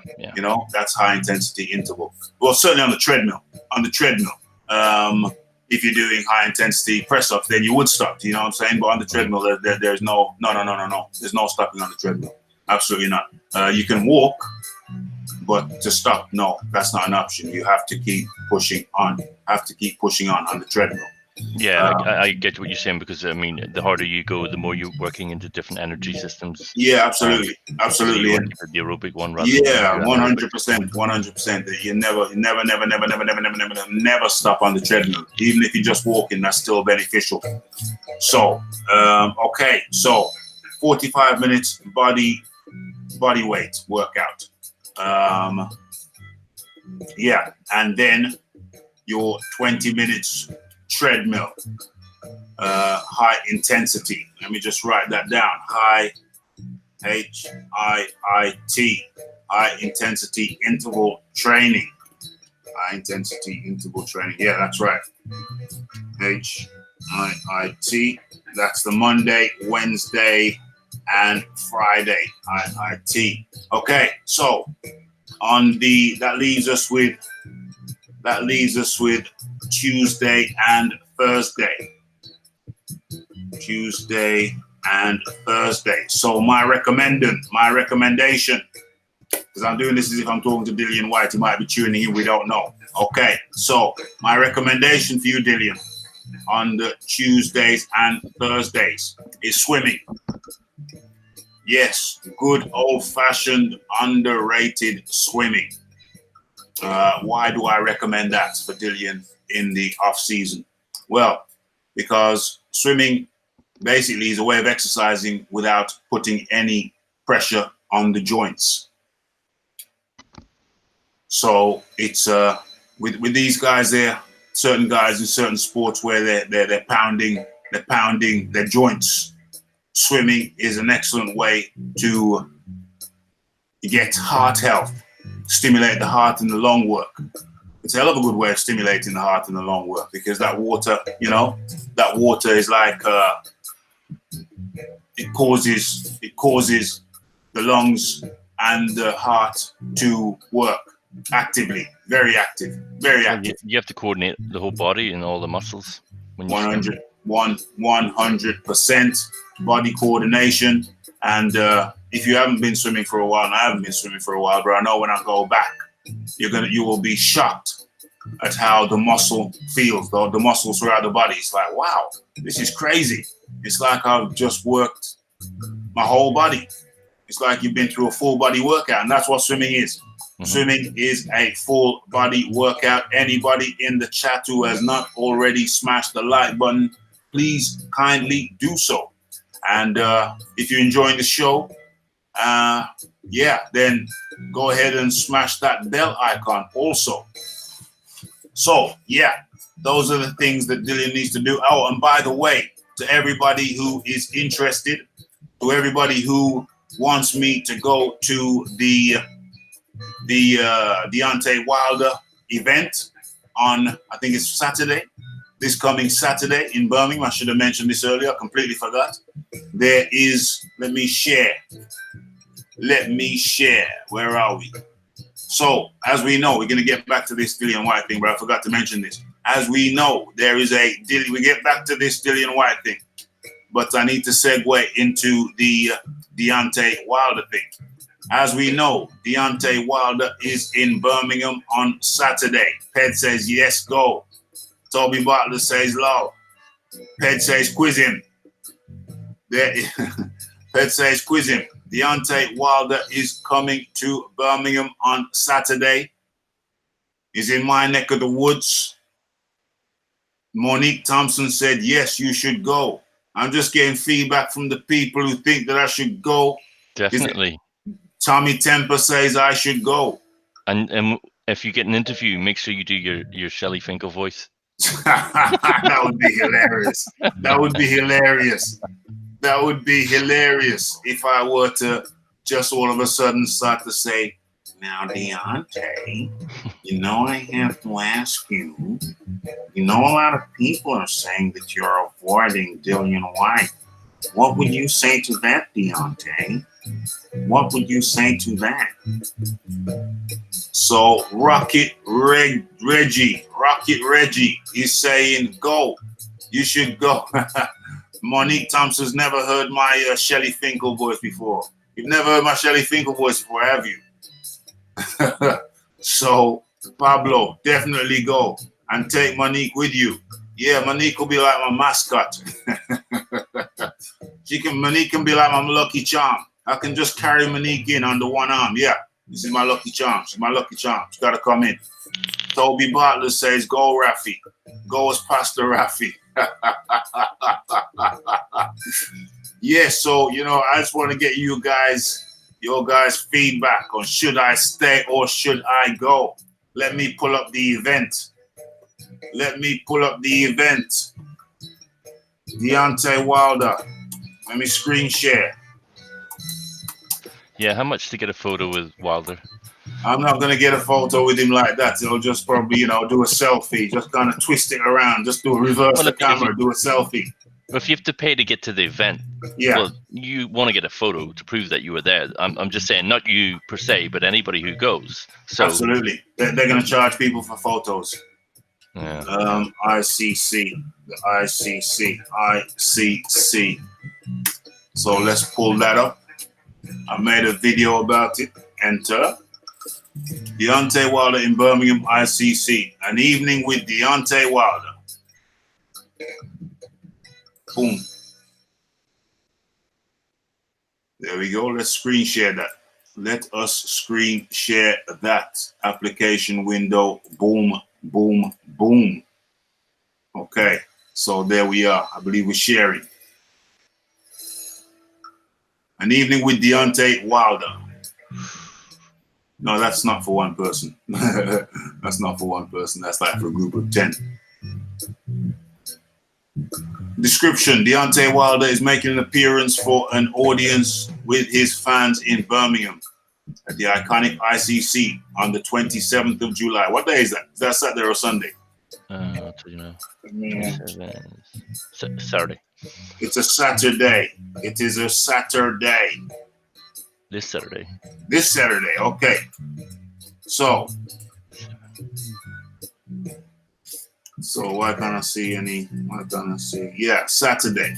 So, yeah. Show Fighter welcomes one of the most, exactly, whatever. How much are single tickets?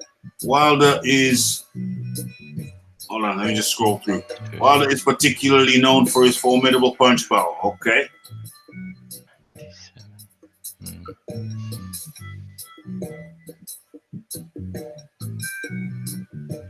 The 12th longest record, whatever,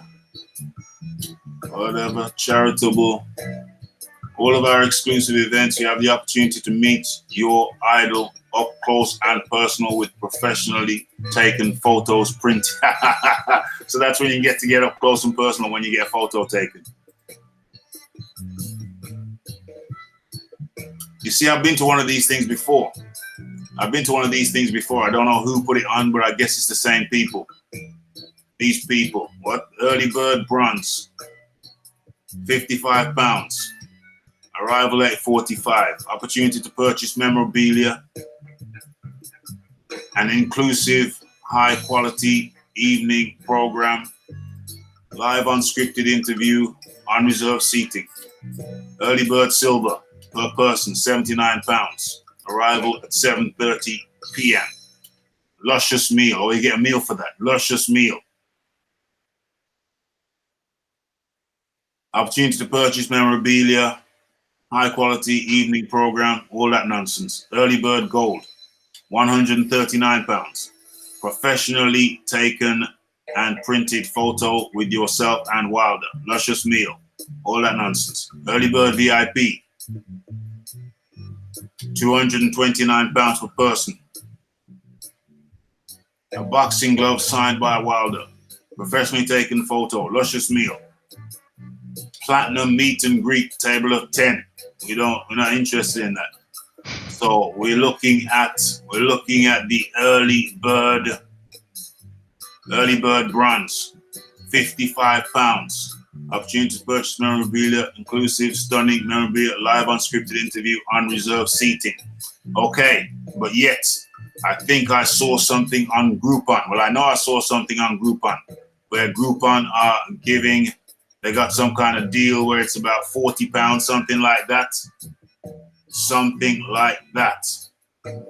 Okay, so I am considering it. I'm considering the Groupon offer of 40 pounds. Stop sharing. Let's go back into the chat. Let's get rid of that. Okay. Yeah, I went to something similar. It was with, what's his name? Floyd Mayweather.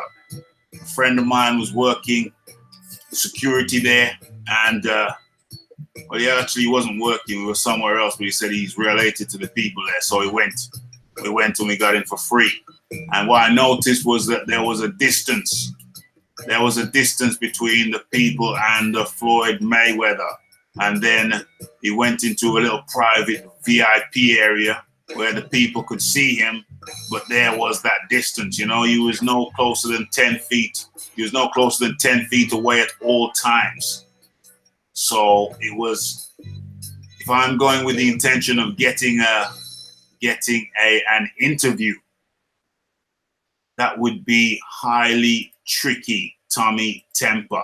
Not impossible, but I would have to do some, what do you call that? What was that Eddie Murphy role that he used to play? When he's with the cop getting into all these buildings and factories and checking out their coffee and all this stuff.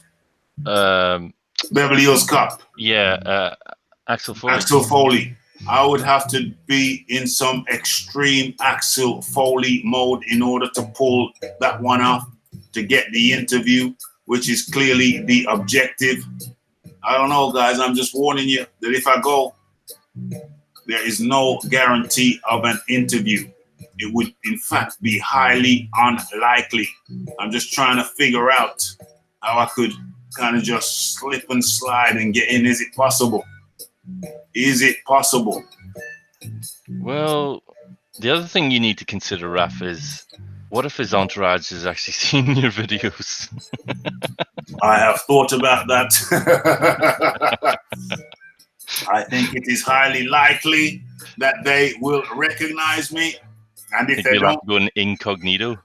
well, the thing is, I always used to wear my goggles when I was on the Boxing Boys. I tried to keep my goggles on as, you know what I'm saying? As a kind of disguise, So, but I'm thinking if they don't recognize me without the goggles, because when I go out, I don't wear the goggles. What about the chance of them recognizing the voice? Well, you're going to just have to speak like someone else. You know, I just have to be me, bro. I'm just gonna have to go as me. But ladies and gentlemen, here's what are they saying in the chat?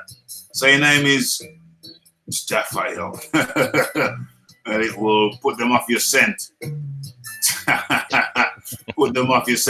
Wilder goes to the UK.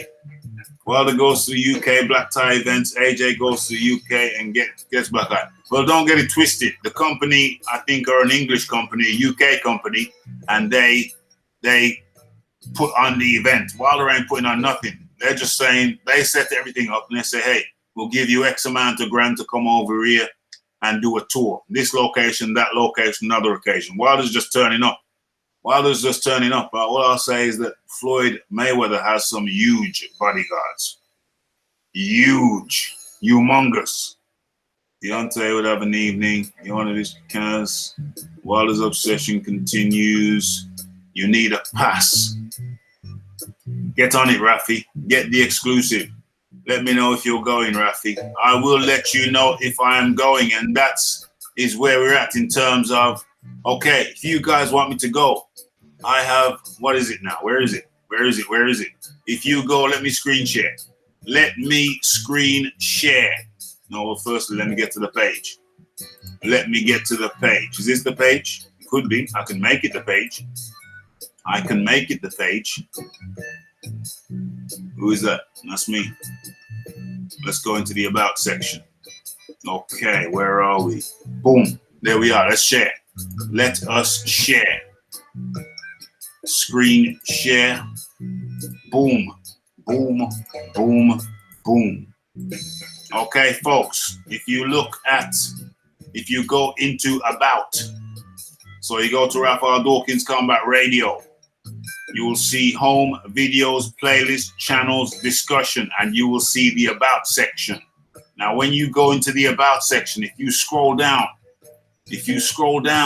you will come to this section, links, boom, shake the room. Now, when you click on links, boom, it's as if magically it takes you to this PayPal page where you will be able to make a small contribution if you so see fit. You can make a small contribution to this excursion. Raphael Dawkins meets Deontay Wilder, or tries to. That's what we call in the project. Raphael Dawkins. You heard that one, Tommy. Raphael Dawkins tries to meet Deontay Wilder. That will be the title of the short documentary film that I will make in the process of trying to meet Deontay LaShawn Wilder. Okay. Also got that link in the video that you're streaming from now. Also have, if I go videos, I think I'm still sharing.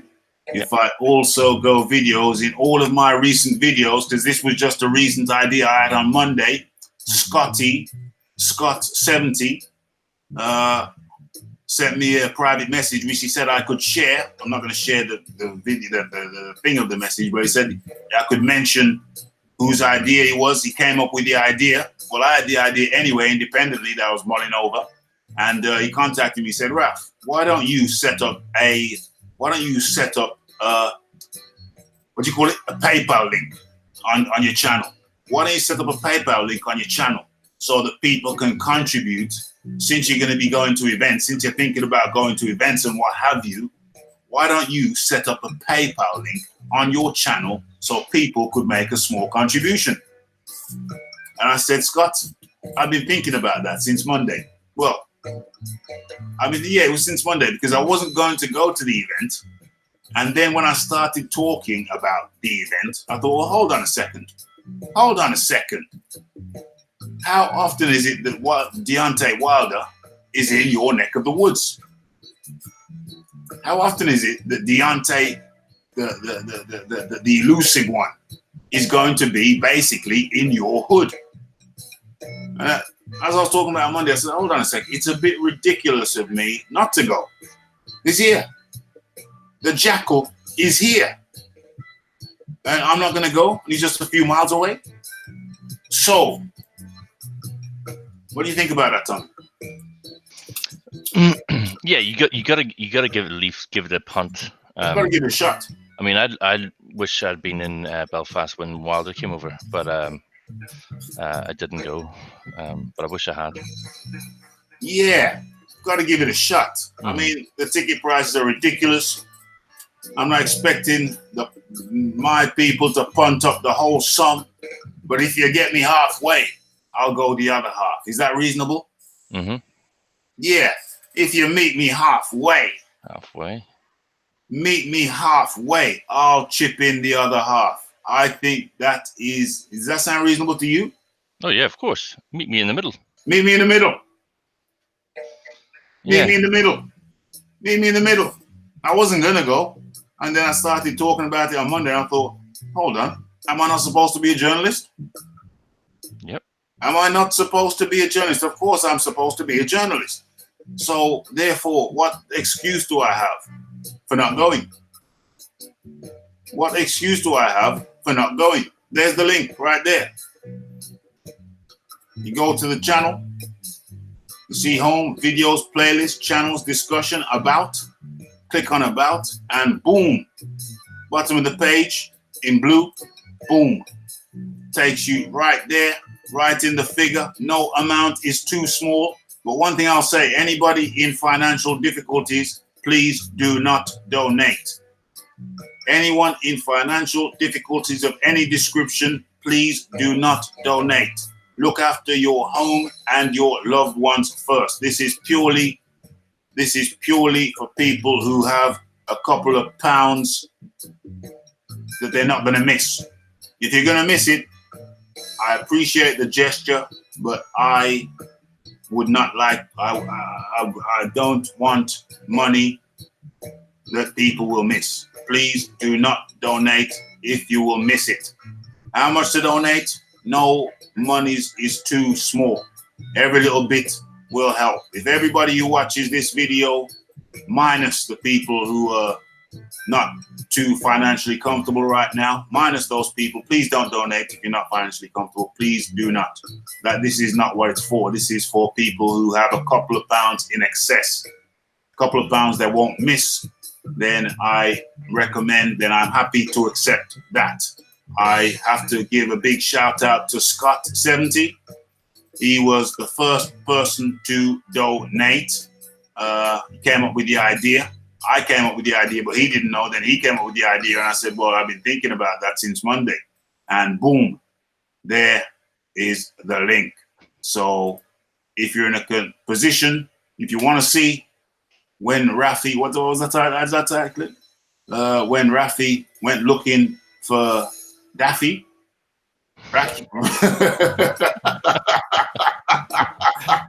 Sounds like a Walt Disney title. If you want to see when Rafi went looking for Daffy, Kaz says Rafi been rocking that shirt since Monday. You get one for every day of the week. I'm pretty sure if you scroll back to the beginning of the video, was I wearing this? I just come in. I wasn't wearing this. No, so yeah, just scrolling back to the beginning of the video will disabuse you of your illusion, my dear Cass, my celebrity troll. So there we have it. There we have it. If you want to chip in, please kindly feel free to do so. Are you going to be doing graphics? Graphics? What do you mean graphics? What kind of graphics or what? Well, do you know the way you were on Big Boys last night, weren't you? Yeah. Do you remember the way he's done it? Oh, graphics. That's talking about streaming though. That's talking about the OBS studio streaming, is it not? Yeah. Well,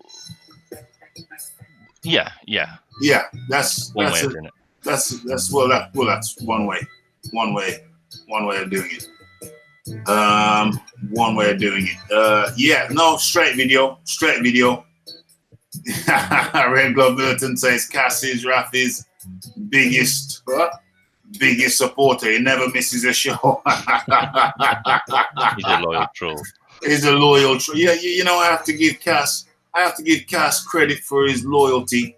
He is a loyal celebrity troll, and it's good to have him. It's good to have his affirmation.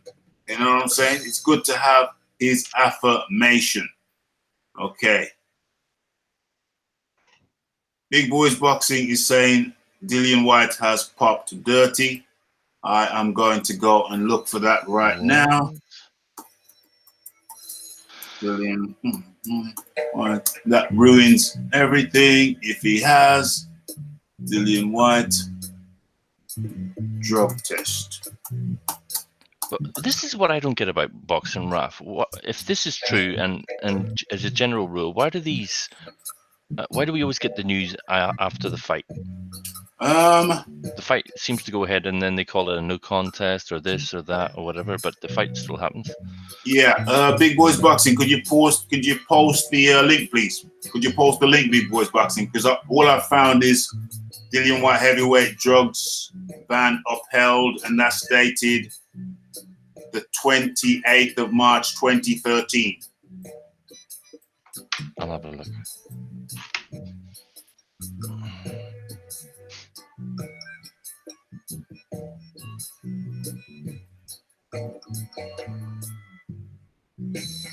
Let me go into boxingscene.com.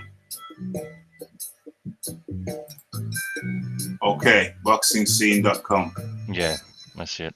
Multiple sources have confirmed that an A sample taken from Dillian White tested positive for one or more banned substances prior to White's July 20th fight against Oscar Rivas. Although White is in the World Boxing Council Clean Boxing Program, which is administered by the Voluntary Anti-Doping Association, VADA, the test in question was administered by UCAD. Wow, same people who got Tyson Fury. The positive test is believed to have come back on July the 17th. A knowledgeable source says that it is reported that the White camp included promoter of Matchroom Boxing, and the British Board of Boxing controlled by UCAD prior to White Rivas. However, the British Boxing Board of Control allowed the fight to proceed as scheduled. Under rules in place, I should be sharing this, shouldn't I? Yeah. Boom. Let's go. Right. Believed to have come back. Under rules in place, United Kingdom, White has a right to appeal. UCAD takes a position that until the adjudication process is over and the due process is complete, there has not been a finding that a fighter is in breach of its PED protocols, and no sanctions can be put in place by the British Boxing Board of Control. So that answers your question. Until the appeal, he's not guilty, apparently. Let's get to the salient points. The protocols. By virtue of his win, White became a mandatory challenger for Deontay Wilder. Deontay Wilder's WBC heavyweight crown.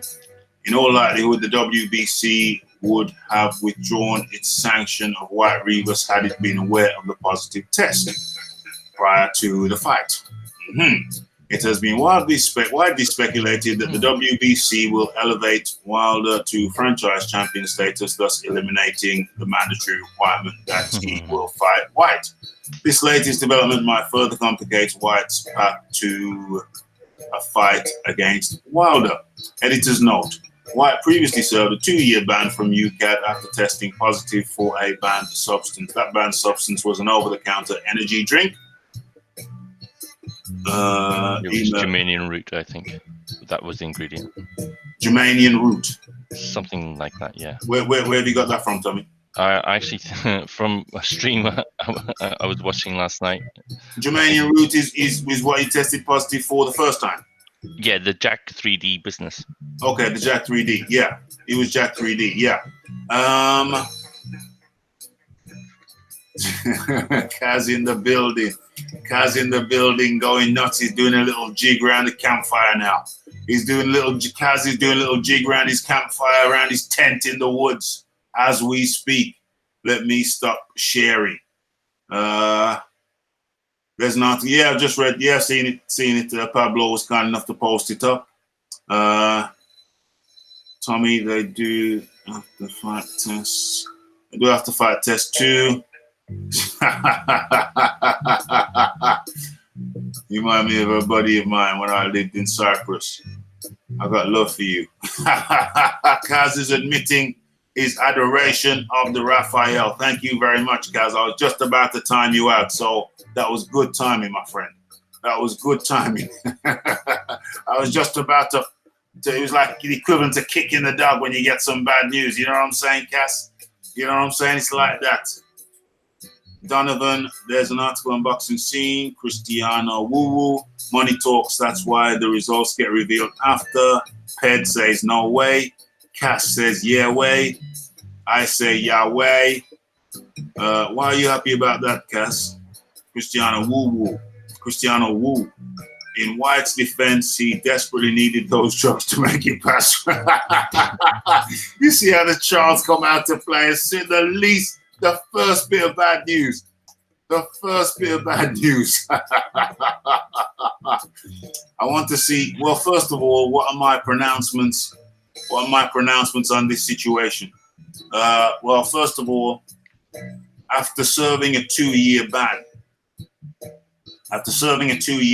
previously for something that's relatively minor, like Jack 3D, when Canelo gets 6 months for penbuterol, after serving a 2-year ban and seeing the injustice of the ban being so long for an over-the-counter supplement that you don't have. Those 2 bans were not proportional. They were not proportionate whatsoever. So having served that 2-year ban, he must feel highly hard done by. He would have developed that. And so I find it highly incredible, and also I will go on to say highly unlikely, that he knowingly took something that would get him banned again. I find that highly incredible. Highly incredible. I'm in a state of surprise because of all the people. Dillian White is the last person I would expect. I have read the article. Please note that CBS own boxing scene. Ooh. Oh, CBS own boxing scene. That's interesting. So there could be an agenda behind this article, which only quotes sources. Yeah, it's only. It doesn't specify. It just says more than one substance. Is that more than one source? No, in terms of what he was popped for, did it say? Oh yeah. He said more than one substance. Yeah, but it didn't say what it was. No. He never said what it was. That's a good observation, John. Good point, John. CBS. What CBS? How are CBS involved with the WBS, the WBC? If that's what we're saying. CBS. Well, CBS, Showtime, PBC. Oh, CBS owns Showtime and PBC. Oh, okay. Do they? Is that a question you're asking me, or you're telling me that? CBS owns Showtime, but they're linked to PBC because of the fights. Okay. Don't correct me if I'm wrong on that, but that's what I understand. Okay. So, yeah, what I'm saying is they own Showtime, right? So, still a very bold claim. It's a very, very, very, very, very bold claim to make. It's quite disquieting because of all the heavyweights, I would expect Dillian Whyte, having suffered disproportionately the way he did for 2 years out of the game, I would imagine Dillian, he was the last person I would imagine to be taking anything. Tommy, what do you say? What say you? Say if you look at the track record, everyone's tried. Oh, sorry. Yeah. Shut my phone up. Yeah. I'll do it. White has been avoided at every possible turn, and this to me stinks of conspiracy. I'm not saying he's innocent. I'm not saying he's guilty. Yeah. But in my mind, it's highly unlikely. I find it highly unlikely that a guy who has previously received a very unjust ban of 2 years, I'm not saying he shouldn't have received a ban, but 2 years for an over-the-counter supplement, that was way disproportionate. I mean, Gerald Miller shot himself up with GW1516, human growth hormone, EPO, and got 6 months. Okay, there were circumstances around that where he wasn't licensed, and so therefore. But I find it Dillian Whyte, I find it highly surprising. I am not buying it just yet. Not buying it just yet whatsoever. Not buying it just yet. I'm gonna need to see. We're gonna need to see the paperwork. We're gonna need it from an official source. Is it just Boxing Scene that reported it, or anyone credible? Nobody has come back with any source other than Boxing Scene. Where's Big Boy's Boxing? He broke the news and dipped. Where is he? I think he's doing his own thing right now. Oh, okay. Logical. That's very, very logical. Very, very logical. Maybe I should be doing a bit of screen sharing as we speak. You know, screen capture. Yeah, I find it very hard to believe that Dillian Whyte, of all people, listen, the same Dillian Whyte who's been accusing Joshua of having a therapeutic use exemption. That same guy, you're telling me, the same guy who's been on Joshua's ass making allegations. Only Boxing Scene and Google blanks. Google what? Blanks? Blanks? Never heard of it. Blanks? Smoke, did you watch Desmond's? Desmond's. Blanks? That sounds like a PED issue. Constant allegations. Yeah, after with Whyte, Dillian Whyte making constant unfounded, unconfirmed, constant allegations without any sources that Joshua is on therapeutic use, has a therapeutic use exemption. I find it highly incredible, highly unlikely that he, of all guys, would be on something. And he's been tested by UCAD throughout. One would imagine. When you search Google, it comes up with nada, Nathan, nothing. If he was on PEDS, he definitely wasn't on clenbuterol. If he was on PEDS, he certainly wasn't taking fat burners. I'll tell you that much. or whoever sold it to him sold him a dud batch. You know what I mean? A dud batch. Knock off Nigel. Knock off Nigel. It's knock off Nigel. He must have bought them off the same person that Tommy Temper bought his stream off. I never paid for that. It was neighbours. Cass says a 5-year suspension for Whyte would be adequate.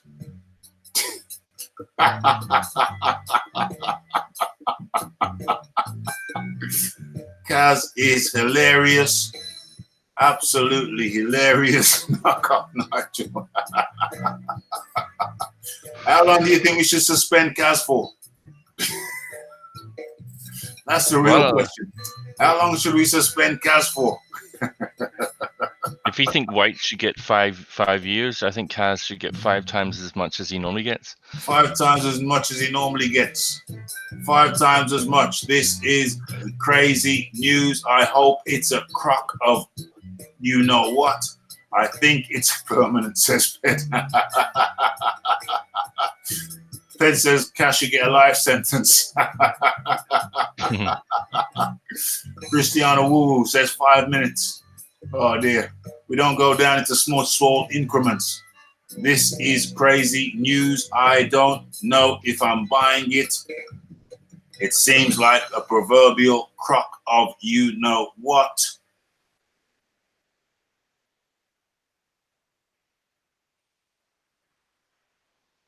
Boxing 101, looking at Wilder's resume, he fought a guy named Sheenan with 38 losses.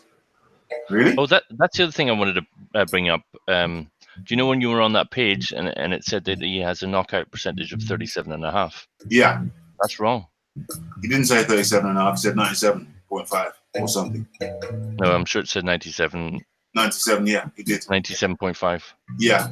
That's wrong. It's actually 95%. It's actually 95%, so they gave him 2% more. 2.5. 2.5% more. And hopefully they may have got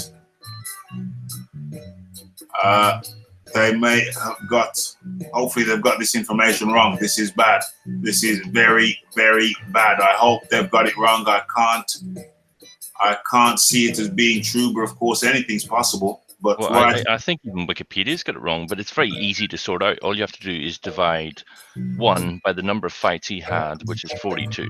No, I wasn't talking about that. I was back on the Dillian White thing. Oh, my bad. Sorry about that. Yeah, I was back on the Dillian White thing. I think they've got it wrong. I hope they've got it wrong.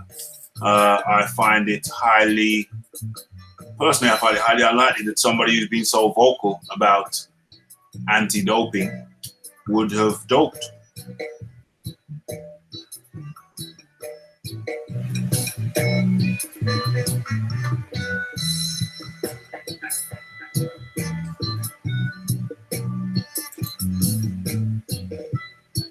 Yeah, like I was saying, I find it highly unlikely that someone who has been accused of, who's been highly vocal about doping, I find it highly unlikely that somebody in that position would have doped. Well, he's going to look like a fool now if it's he true. has. Yeah. If it's true,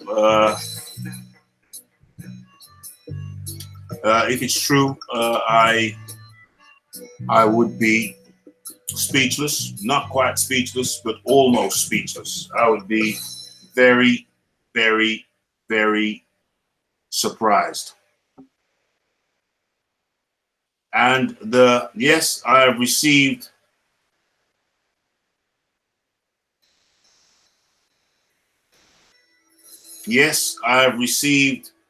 a further donation.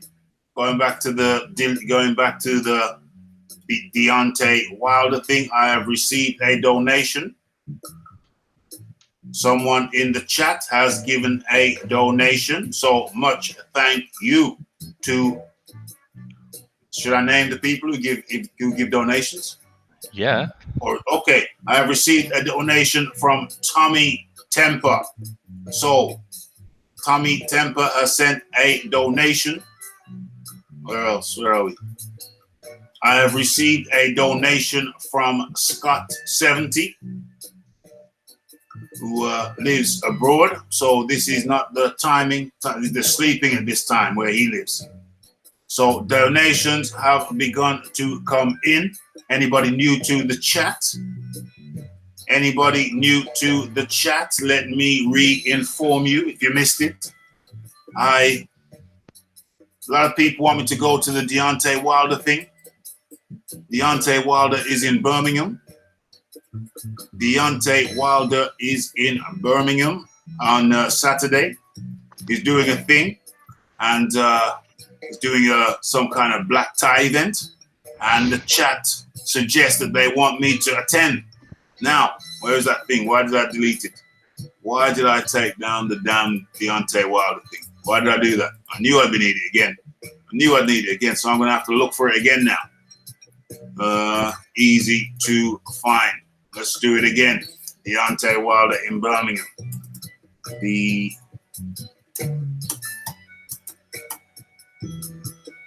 How the hell did I manage to spell that wrong? Deontay Wilder in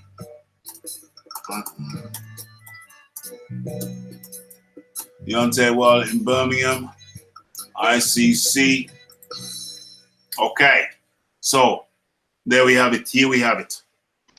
Let's share this screen. Let us share this screen. Application window. Boom, boom. So for those of you who are just got in, Deontay Wilder is coming to my neck of the woods this Saturday, July the 27th, at the Birmingham ICC. Where are the ticket prices? Damn, that's not very clear. No, I think it was further down the page. It's further down the page. Where are we? Oh, here we are. The early bird bronze. Per person, £55. Opportunity to purchase memorabilia. High quality evening program. You have to buy the programs. Stunning. So what the hell do you actually get for the £55 if you have an opportunity to purchase memorabilia? An inclusive high. Oh, it's inclusive, so you get this anyway. A high quality evening program. Stunning memorabilia auction. What is an auction? Live unscripted interview. Live unscripted. That's it. Live unscripted interview. What do they mean by that? He's talking on stage. Okay. Yeah, with someone else maybe. Okay, well, ain't bad. I can record that. I can film that. I don't have to allow you to do that. Oh, okay. Unreserved seating. Okay, so that's the deal. That's the package. The wish is that I could somehow do an Axel Foley and get in with Deontay, stick a mic in front of him and get an interview. That's the hope. What is the possibility of that at this stage? I am saying minimal. I think if it's anything like the Floyd Mayweather thing that I saw one time, it was minimal, but you never know. People want me to go. Where are we? People want me to go, so I am prepared to go if the peeps stump up half. I think you need one of those James Bond kind of cameras in your lapel to your jacket, and then you'll get the interview. Yeah. The peeps want me to go, so if the peeps want me to go, I will. You guys stump up half, I'm there. I'll do it. Where am I? What else did I want to share? Oh yeah, I should share this. So, in order to facilitate this thing, application window, boom, share. If you go to the About section, there we are. Go to Raphael Dawkins Combat Radio. Click on that.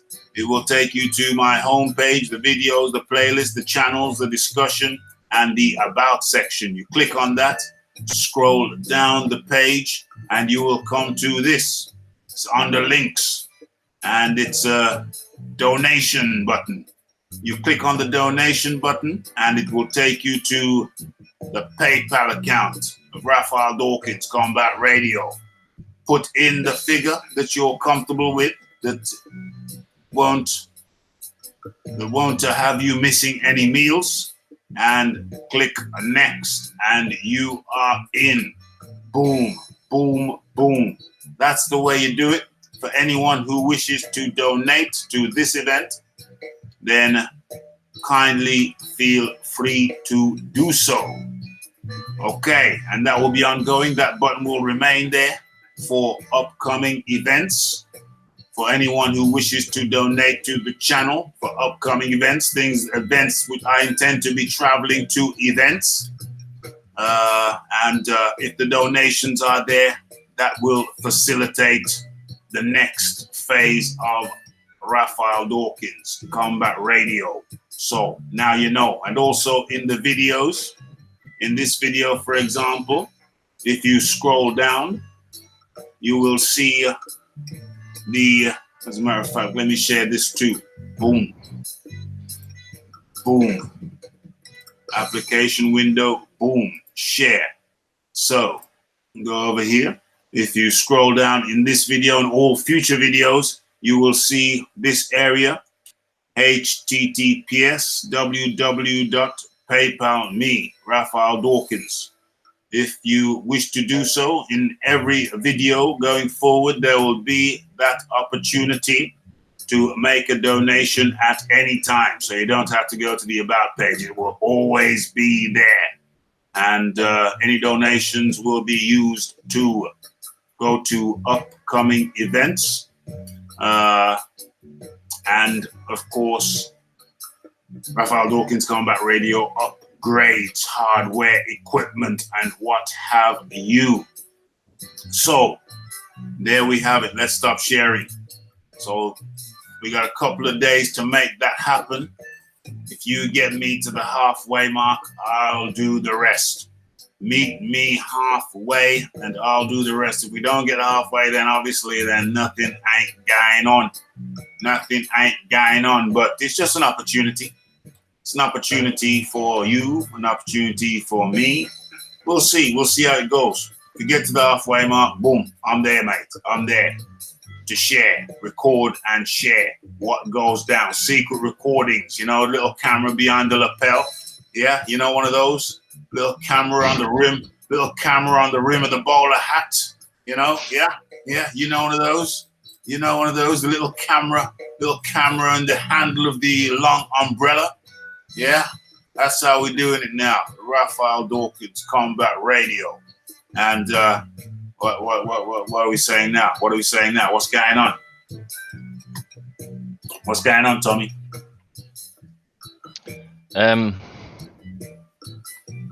I'm just trying to imagine how they're actually going to do it. How are they going to do what? Well, the whole setup. Which option are you going to go for, or would you like to go for? Which option? It's going to be the bronze. I mean, I'm not. I'm not going for the VIP membership, am I? It's the bronze. It's the cheapest one. Yeah, but I think you'll be in the same room as him, but you'll be not corridored, but No, they're saying seating is unreserved. That just basically means you can first come, first serve. Yeah. Doesn't? Yeah. Yeah. First come, first serve. So you could be up front, or you could be at back. Will there be a mad rush for the front seats? Your guess is as good as mine. Is it even going to be well attended? I would think so. Yeah. Well, what's their capacity? That's the other thing. No idea. That'd be worth having a look at and see how they do. Yeah, no idea. The Floyd Mayweather thing was rammed. It was rammed out. Rammed out, I tell you. Rammed out. Yeah, but when Wilder came to Belfast, he got a very warm and big reception there. I'm thinking if he gets half of that in England or in Birmingham, he should sell out. If he gets half of that, he should sell out. That kind of support, that kind of vibe, you know, that kind of hunger that people want to see him.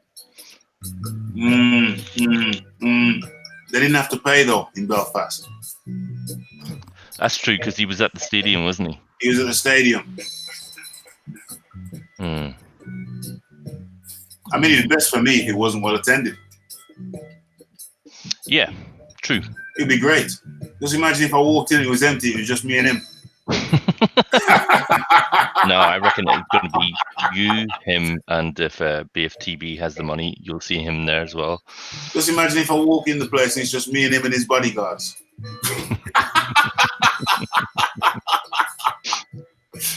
Not even Monique there to back me up. Why's money coming? Not even Monique there to back me up. She's a brummie.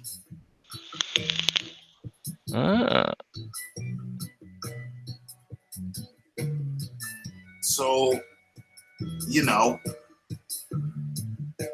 Yeah, there was a fight going on. There was a fight card on at Belfast. Was that Frampton? Yeah, I think it was, wasn't it? It was was it a football ground or no? I think it was, but I can't remember the name of the bloody stadium. Or he attended a football game. Or he attended a football game. Something like that. I remember there being a football connection. Oh yeah, no, he definitely came to a football game. Wilder did, and because he was meeting disabled children there. Okay, for real. Yeah. I remember. I have some vague memory of that. So that is the scoop, isn't it? That's the scoop. That's what's going down. That's what's happening. Anybody who's enjoying this, could you kindly smash that like button if you're enjoying it? If not, no problemo. I've just thought of something actually, Raph. Yeah, what's that? Do you think there'll be any controversy from his visit as there was in Belfast? I don't mean the same type of controversy, but just controversy all the same, some sort of madness or something. What was the controversy in Belfast? Well, did you not remember when Billy Joe? Oh, Billy Joe. Sorry, Billy Joe. Yeah, Billy Joe. We can call him Billy Joe. No, Billy Joe is a slip of the tongue. Billy Joe.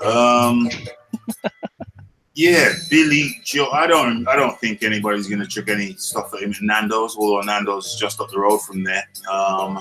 I would imagine he'll be eating in private, eating in his own little, they're gonna have VIP booths. I'm sure there's gonna be food brought to him. So I certainly hope not. Raph, why did you bother, Dillian? Why did you bother? Dillian White test positive. Don ZB makes an appearance at the first sign of bad news. Don ZB, don't go anywhere, me old chum. Don't go anywhere, me old chum. Where is Don ZB on my hangout list? Is he a Wilder fan? Not Wilder, a White fan? He is a White fan. Yeah. A Wilder fan. Sorry, Wilder fan. Where are we? Let's send Don ZB. Let's send this link out to Don ZB. Don ZB, you have a link, my friend. Come on in. I think Don ZB's got a Hollywood voice. He sounds like one of those actors, doesn't he? Yeah. Come on in, Don. Don't blow him up too much. Don't blow him up too much. Do not blow him up too much. Come on in, me old chum.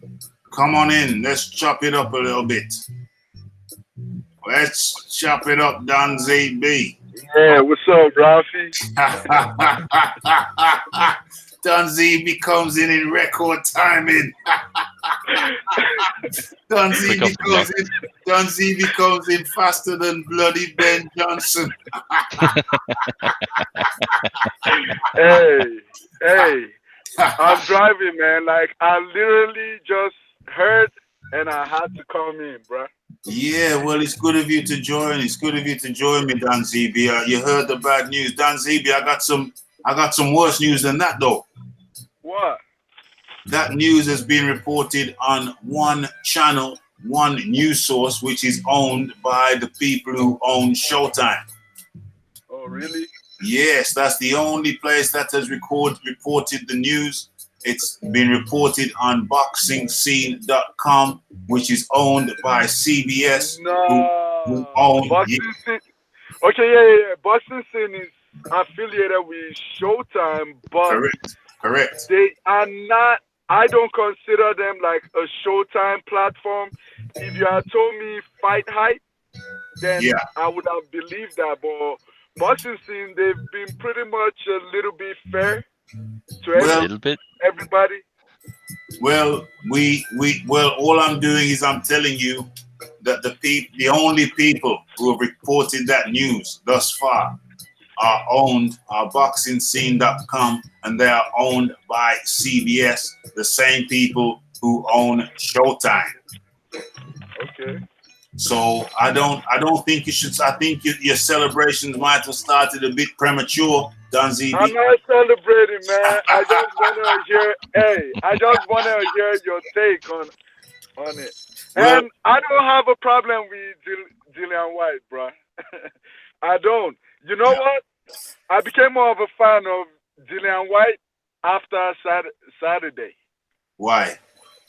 because I always felt he was overrated, but he proved to me he has a boxing brain. Hmm. He proved to me he's smart. I mean, he doesn't have the whole skill set, Yeah. but I could tell he's a thinking man. Like he could think, he could outthink someone. Like he actually that's what won him the Joseph Parker fight. He Mm. basically outthunk Joseph Parker. Yeah. Yeah. You know? Yeah. For real. Yeah. I mean, it would be bad news for boxing in general if he's proven, if it turns out that he is guilty, because it would make him one of the biggest hypocrites of all time, because he's been talking about Joshua's on a therapeutic use exemption. He's been talking about that nonstop repeatedly, and now if it you see, I hope for his sake that this news is false, because it will make him, he's got to be the biggest hypocrite of all of recent time. No, he's not the biggest hypocrite of all time. Of The recent biggest times. hypocrite of this year was Big Baby Miller. I don't care if Dylan White tests positive. His hypocrisy would not be as big as Big Belly Miller. Well, I think, yeah, well, I see your point. That's a fair point. But when you think that Dillian White has been yapping for years, maybe it's been years. Well, at least a year. Let's be conservative. Dillian White's been yapping for a year that Anthony Joshua's on some TUEs, therapeutic use exemption. I hope for his sake that this is false news. I hope this is false news for his sake, because this would make him look absolute. Firstly, I don't believe it right now, because I don't think that he would be crazy enough after being banned for 2 years for over-the-counter pre-workout. He got banned for 2 years for an Okay, that was in 2012, right? Right, something like that. He got banned for 2 years for an over-the-counter pre-workout. Nothing that you inject.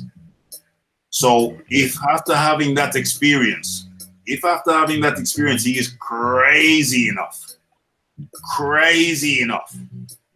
to have knowingly bent the rules with supplements, with drugs. If he's, which I don't think he is. I don't think he's that crazy. But if he's crazy enough to do that, then wow, what I can say is wow.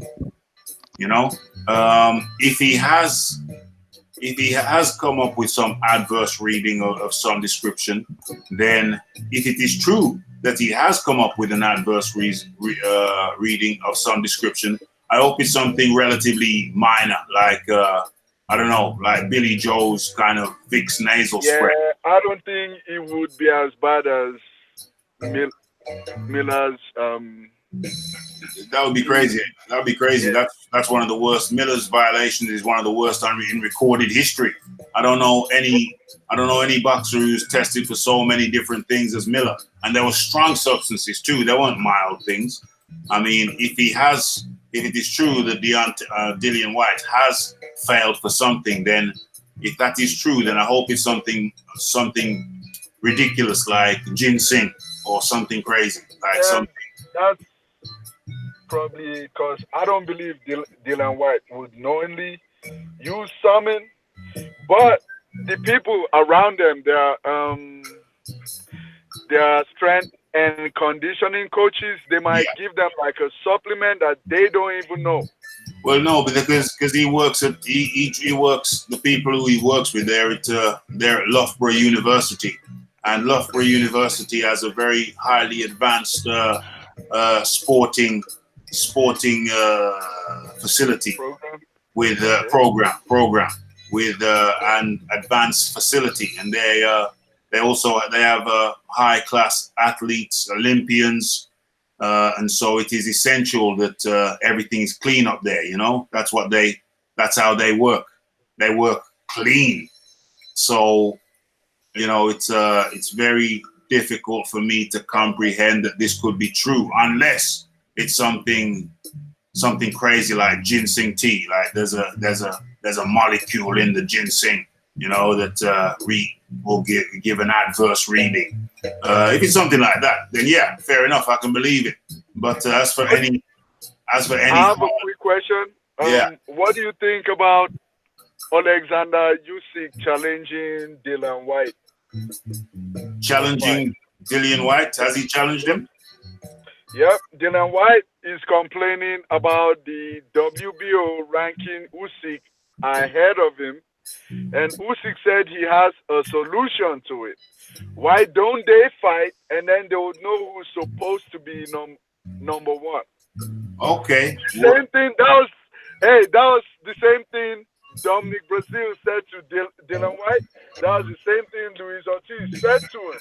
This is the third fighter, suggesting that this is the third fighter being ranked above him, and him whining, and he's saying, all right, why don't we fight, and we'll know who deserves to be number one. Well, I mean, as far as Breezel's concerned, did Dillian White not send an offer which Breezel refused? Yeah, he did. He sent an offer which Breezel refused. As far as Luis Ortiz is concerned, Dillian White says he sent an offer which Ortiz refused. As far as Usyk's concerned, well, he's a little bit late in the day because Dillian White has got the mandatory spot now against Deontay Wilder. So he's a little bit late in the day now. It's that's a red herring. That's a red herring offer. He doesn't need Usyk to get a mandatory because he's already a mandatory. He's already a mandatory. Let me read this. But would the WBO even permit White to do that with his belt? Exactly. Yeah, but you know, Dillian White is not going to be able to fight Wilder until at least next year. Yeah, next year. I think late next year. I know, but what you So he might as well go ahead and fight Usyk next. What is the benefit? What is the benefit of that? He becomes the number one challenger for the WBO. So let's assume Ruiz beats AJ, and Wilder and Ruiz fights. Whoever is the winner, if Dillian White beats Usyk, he becomes the number one with the WBC and the WBO. Then he will have a real claim to fight for the undisputed, regardless of who's the champion. Then, but he's already WBC number one. Yes, but he's not going to fight for that belt till at least May of 2020. Yeah, but that's still good. He's guaranteed. He's guaranteed, but he has to fight before May of 2020. Though he can't just sit down there. No, he's gonna. He doesn't have to fight before then. He doesn't have to fight. He doesn't have to, but he's probably going to have a fight between now and May 2020. Yeah, that is correct. But why? But he's got no. It would be very foolish of him. It would be very foolish of him to do anything that would jeopardize his mandatory position. I mean, if he's confident he would beat Usyk, then he might as well do it. Well, if you why bet $100 to get $10 back? Why don't you just keep your $10 in your pocket, $100 in your pocket? And to me, that's like putting all your chips on one square rather than it's a big risk. Yeah, I get but Raph used to say Wilder should have collected whatever AJ gave him, since he was confident he was going to beat AJ. So Dylan White has been talking about he will gladly welcome Usyk to the heavyweight division and he will beat him. So if he's confident he would beat him, he might as well do it. Well, I mean, no, I disagree with you. I disagree with your logic. I hear your logic, but I disagree with your logic, because to me, what you're saying is like you're betting $100 to get 10 back. It don't make no sense. It don't make no sense. Why don't you keep your $100 in your pocket and make a better investment? What Dillian White should do right now is fight a tall guy for a start. Usyk is around height. What Dillian White should be doing is he should be preparing for Wilder or Fury. Now he needs a 6'6", 6'6" type of guy, 6'5", 6'6", to replicate the style or even the height. Hold on. To replicate the height of a Deontay Wilder or a Tyson Fury. He doesn't need to look anywhere else. What he should do is my recommendation for Dillian White right now is that he fights an ex-opponent of Deontay Wilder, because that's gonna cause some column inches in the press. That in itself will give him some publicity, and people will be saying, "Oh, Dillian White is fighting this guy who Wilder beat by this round." You know, you see, part of the big hysteria around the Brazil fight was because Anthony Joshua had already fought him and he finished him in a particular round. And the question was, well, can Deontay Wilder finish him quicker than Anthony Joshua? And so you got hysteria built up off that. Hysteria equals publicity. And so the smartest thing that Dillian White can do right now, if he's found innocent of the charges, is fight somebody that Deontay Wilder has already fought and beat him quicker than Deontay Wilder did. Such as who? Dominic Brazil? Well, you could go Dominic Brazil if you want, but I think people just seen him got set starch. I don't know how popular that's going to be. He could fight. Well, who gave Deontay Wilder? Which opponent gave Deontay Wilder a good fight? A real good fight? Luis Ortiz. Luis Ortiz won't take no money apart from PBC money.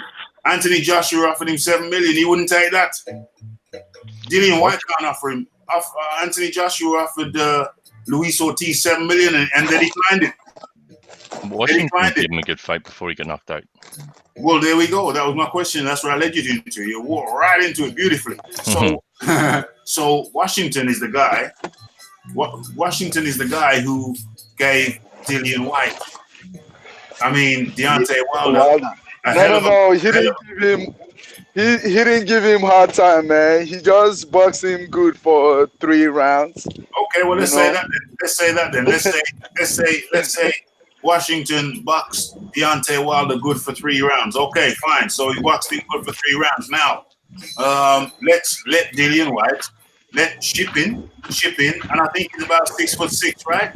I think it's about 6'6". Yeah, he's tall. Yeah. Yeah, he's tall. So boom, there we go. We have an opponent, a common opponent in Gerald Washington. He's got the right height, around 6'6", and people say he gave Deontay Wilder a good fight. Some people say, yeah. So boom, there you have it. There you have an opponent, a common opponent in Gerald Washington, and he's one of the people who spoke of as giving Deontay Wilder a good fight. Boom, there's your opponent. Yep.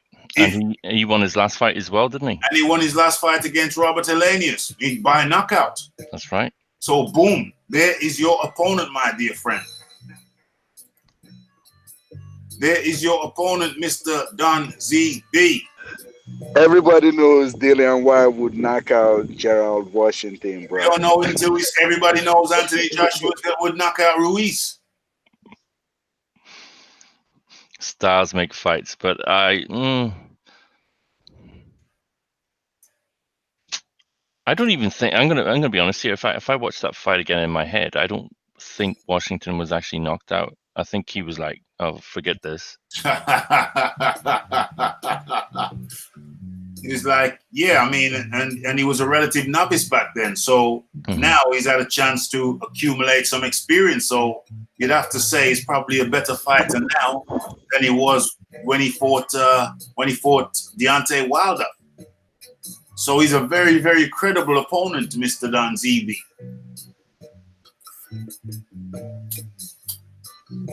And I'm sure Washington would be happy to fight for the WBC intro. Yeah, he will, but I would pick Dillian White by 6 to 8 round knockout.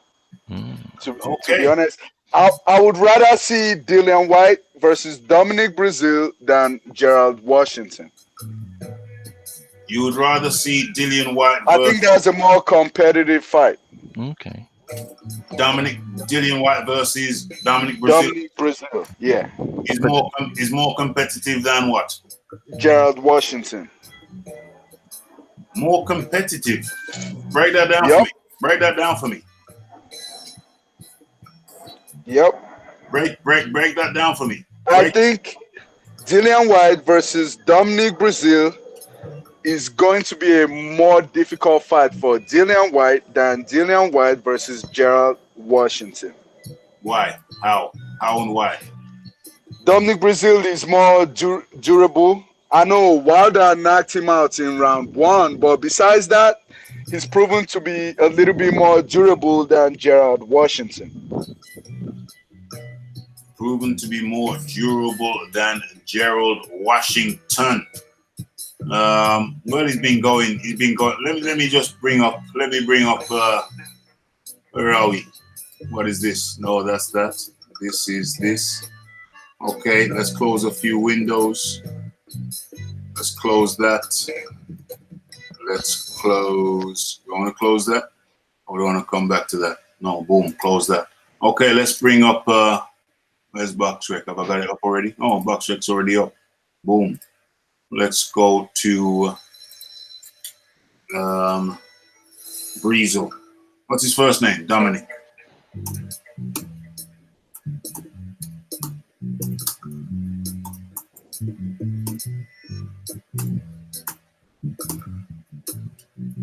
Dominic Breazeale with an E at the end. Boom. Let's go. Dominic Breazeale. Let's share. Let's not be selfish. Sharing is caring. Okay, boom. There we go. Okay, so Dominic and Angelo.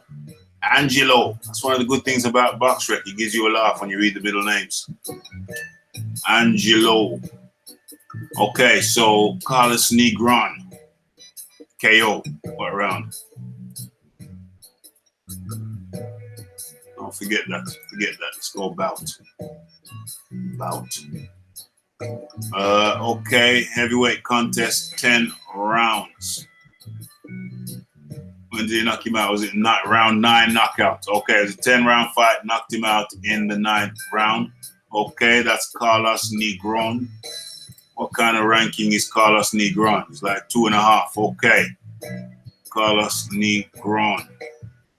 Okay, all right. So next on the list, Eric Molina, old time Eric Molina. Hold on, wait. Let's go to the bout. Eric Molina, win, retired. 12-round contest. When did he retire? Round 8. Eric Molina retired in round 8. Izagabi Uno is okay. 1 KO bout. Okay, that was a 5-round KO. Before the fight, 13. Very low ranking guy is Izugabi Ogunu. Low ranking guy, knocked him out in 5 rounds. Anthony Joshua, where are we? Anthony Joshua, what was that? lost TKO in the 7th round. So I don't know how you can say, I don't know if that's evidence there of him being more durable. I don't know. Well, anyway, let's go to Gerald Washington. Let's do the comparison.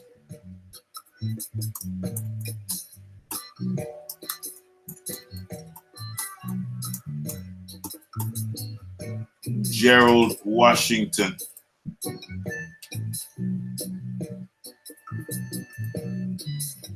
Gerald Washington. Okay, so let's look at his last few bouts. Deontay Wilder lost. He lost in the 5th round. It was giving him hell until he lost. Okay, Jarrell Miller lost. Retired. Lost. He retired in round 8. Okay. How many points he got? 73. All right. Boom. Let's go back. John Wesley Norfire. Unanimous decision. Let's go to the bout. Round 10. Unanimous decision. Okay. Adam Kawanaki. Bout. 1 TKO. Round 2. Robert Helenius. That was an 8th round knockout. Knockout in the 8th round. I think I remember it was the 8th round. Where's the knockout? Yeah, 8th round KO. Well, Dominic Breezel seems to have a better record. I will give you that much. Dominic Breezel does appear to have a better record. Thank you. Dominic Breezel, but Dominic Breezel's coming off a 1-round knockout, and Washington's coming off a respectable 8th round KO of Helenius. So that alters the equation somewhat. Mm-hmm. You know, that's a big thing. You get and Dillian White can't fight a guy who's just been knocked out in a few seconds. You wouldn't get much credit if he. You won't get no credit for that. 2 rounds, 3. You won't get no credit for that. That's not feasible. You don't get no credit for fighting a guy who's just been knocked out in a couple seconds. So I believe, based on that, Gerald Washington is the more respectable opponent. Gerald Washington or Brazil? Dillian White cannot fight a guy who's just been knocked out in a few seconds. You will get no credit for that. Gerald Washington, on the other hand, went 8 rounds with Miller, Big Belly Miller, and was it 8 rounds or something like that? And he's just finished Helenius, a guy that Dillian White went the distance with. He's just finished Helenius in 8 rounds. Let me refresh my memory about Baby Miller. What round was that? What round did he fit? What round did he lose it? 8th round. Okay, yeah, I was right. He went 8 rounds with Big Belly Miller and Adam Kawanaki. Okay, Raph. Let me tell you why I say Brazil is a harder fight than Washington. Yeah. Washington, if he was to fight Dillian White right now, I see him winning the early rounds and then Dillian White slowly closing it up with body shots and stopping him.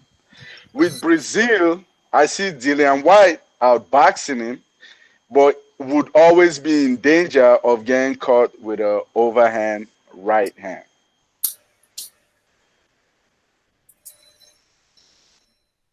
Yeah, but Brazil will not be seen as a credible opponent. He's just been knocked out in a few seconds. He will get no credit, no respect for fighting Brazil, even though what you say has merit. Ultimately, ultimately the public will not accept that fight. It will be seen, it would be a laughing stock. It would be a laughing stock if he tried to make that fight. Even though what you say has merit, Dillian White would be a laughing stock. He would have nothing to gain from fighting a guy who Wilder is just not. Okay, why don't he fight Luis Ortiz then? I'll answer that question for you, no problem. Luis Ortiz turned down $7 million from Anthony Joshua. He's not going to accept half of that to fight Dillian White. He had 5 weeks to train, man, from coming off the couch. No, that 5 weeks. That was not the narrative going into it. The narrative going into it was Ortiz is a man who's always training. He's always in the gym. What did they say? They said he went from his home to the gym to the school to pick up his kids back home. That was the narrative. And then all of a sudden. But we saw Ortiz at the Brazil fight, Brazil versus Wilder. Yes, we did. Ortiz looked fat. Yes, he did. He looked out of shape. Yes, he did. So for him to jump in the gym, and that was like a bad situation. So if you want me to do it, I know you need me, because Big Baby Miller failed his blood test. Yeah. So pay me. At least if you beat me, then okay, I got paid. You know, come on, man. You would do the same thing, bro. No, he got his purse was reported at $500,000 for the first Deontay Wilder fight. $500,000. That was his reported purse for the first Deontay Wilder fight. But after that fight, though, that fight was a good fight. After that fight, his profile went up. Come on now. Yeah, his profile went up. Did go up. So it was. Would you say his profile doubled? Yeah, at least he's going to make at least $5 million or above in this fight. The question is, how much did his profile go up? Would you say his profile doubled? It must have gone up a lot, like a lot more than double, bro. More than triple. Would you say tripled? He tripled? Would you say his profile tripled? No. If he made 500,000 in that fight, it's no. I'm asking you. No, I'm specifically asking you. Do you think his profile tripled? I would multiply his popularity then by 6, 7. For real, man. So that means that his social media profile would have gone up by 6 or 7 times also. Ortiz don't speak no English, man. So how's his profile got up 6, 7 times? He don't speak no English. Listen. How did his profile go up 6 or 7 times if you don't speak no English? On the one hand, you're saying his profile went up. On the other hand, you're saying people can't identify with it. Because he had a good fight with Deontay Wilder, and he almost got him out of there. And to me, Ortiz dominated Wilder way more than Fury ever did. Mm-hmm. To me. Mm-hmm. So to me, Fury fight was close. To me. Yeah, I hear that. But it was a different type of domination. He dominated him with power shots on the inside. Wilder dominated him from a distance. Mm-hmm. So if he dominated him more, he dominated him more. That's what Dan Zeeby's saying. Well, I could see a point for that. I'm not really going to argue too hard on that one, no. No, I think he's got a point. Okay, you have a point. How much would you say Dan Zeeby calculates that Ortiz's profile has gone up 6 times? How would you gauge it? Well, the thing is, let's say it's 7, right? 7. Gone up 7 times. You think it's 7? No. I'm saying let's just hypothetically, right? Let's say it's 7. Yeah. And before his profile went up, his highest purse was with the world champion at the time. Yeah. So he only got $500,000 for fighting the world champion. Yeah. But since then. Yeah. But since then, it's gone up more. But let's say it was 7. So Don Zeeby's basically saying that Ortiz is worth $3.5 million for a fight. So even if it's gone up 7, it's just still $3.5 million. Okay, correct. So Don Zeeby, So now Ortiz is worth $3.5 million. But we know he turned down double that. He turned down 7. So now the most he could expect from Dillian White is maybe 2.5. No. Yeah. He could make 2.5 from Dillian White. But if y'all want to bring him to the UK, you gotta take that shit up a little bit. You gotta take it up. How much more? Tell me. Maybe at least if they offer him 3 guarantee, then he should take it. Okay, so he should take 3. He should take 3 for Dillian White, but he wouldn't take 7. He wouldn't take 7 because he will sell in the UK, bro. He could do 1 million buys over there. But he do maybe not 1 million, but definitely over 600 grand.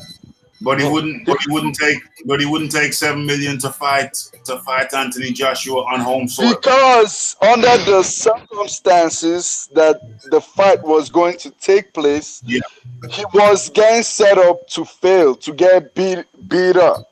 Okay, so he was gonna be in shape. He wouldn't have been in fighting shape or in shape. Even if he was in shape, it's still a hard mountain to climb fighting Anthony Joshua. So he was not going to be at his best. So it was kind of like he was just going to lose. Basically, Andy Ruiz, on the other hand, had just come off beating a 6'6" Russian. He had just come off beating a 6'6" Russian 6 weeks ago. So that was perfect for him. Okay, so now he's turned down 7 million to fight Anthony Joshua. You yourself have said that he's worth 7 times more than he was worth before, so that takes up to 3.5 million. So let's say he's worth 7 times more, and he gets the 3.5 million against Deontay Wilder. Bearing in mind that Breezel's reported purse was only $1 million against Wilder, his last fight just now. But let's say he is worth 7 times more. Backing money. Money. Okay. Well, that's hypothetical. Manny Pacquiao, Channing Temple are laughing though, but Manny Pacquiao's guaranteed money was 10 million, but in his contract, he's guaranteed to make at least 20 mil per fight. So the back end money could be double. Well, I don't even consider that to be back end money, and I'll tell you why. That's because in his contract, he will have guaranteed 20 million a fight, regardless of how much money the fight makes. So his promotional company has to put their hand in their pocket if he doesn't meet the targets. So it's just supplementing. That's all it is. I don't think it's back end money. Back end money to me is to do with promotion and stuff like that.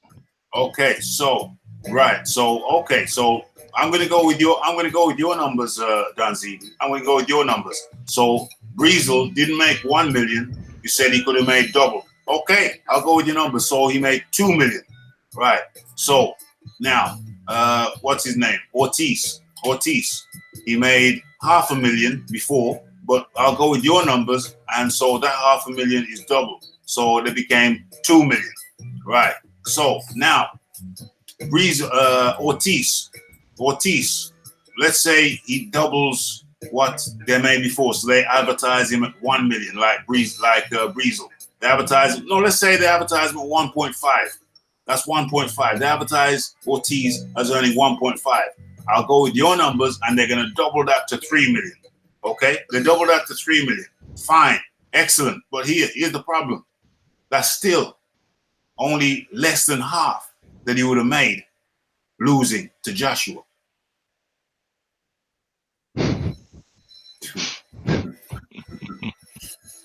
I mean, like they said, it would have been better off for him to lose to Joshua than to win against Wilder. The promoter, bro. It was the Day County promoter. It was him, man. Ortiz ain't scared. Ortiz will fight anybody.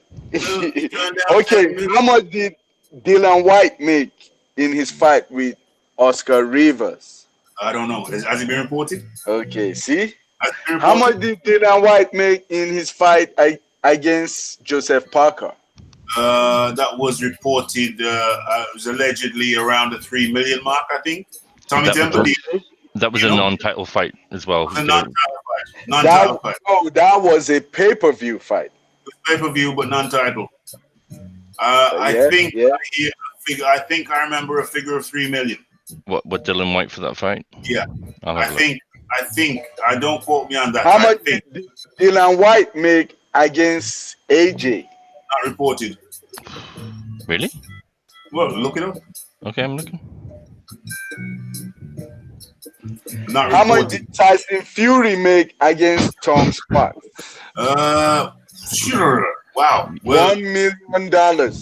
$1 million. Nevada State Athletic Commission reported $1 million.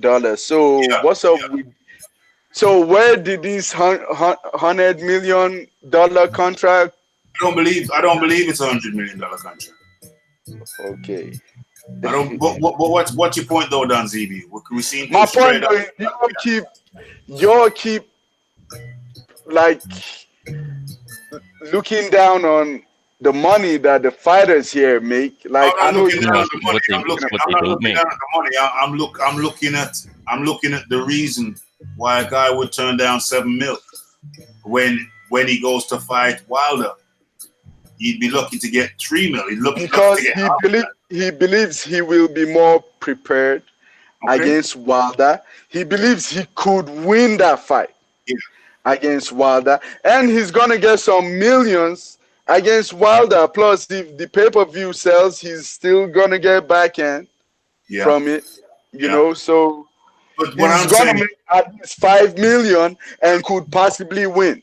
With the Joshua fight, he looked at it like, to be honest, I felt Ortiz couldn't win that fight.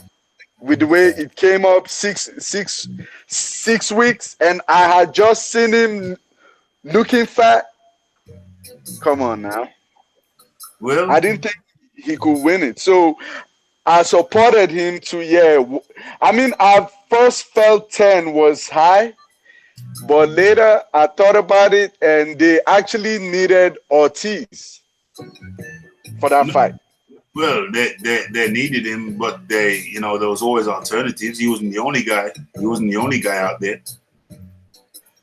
Well, you saw what happened, though. You saw what happened, bro. Well, that's always possible in boxing. That's gonna happen to Deontay Wilder at some point. To answer Don Levy's question, I think White and Parker both made $1 million, but I could be wrong. Okay. See? What's the foundation for? What's the foundation? The only person in the UK that's making a lot of money, Derek Chisora, does not make $1 million. He makes like $250, $300. Yeah, but hold on. The thing I forgot to mention is that I think they got an extra $1 million from the pay-per-view.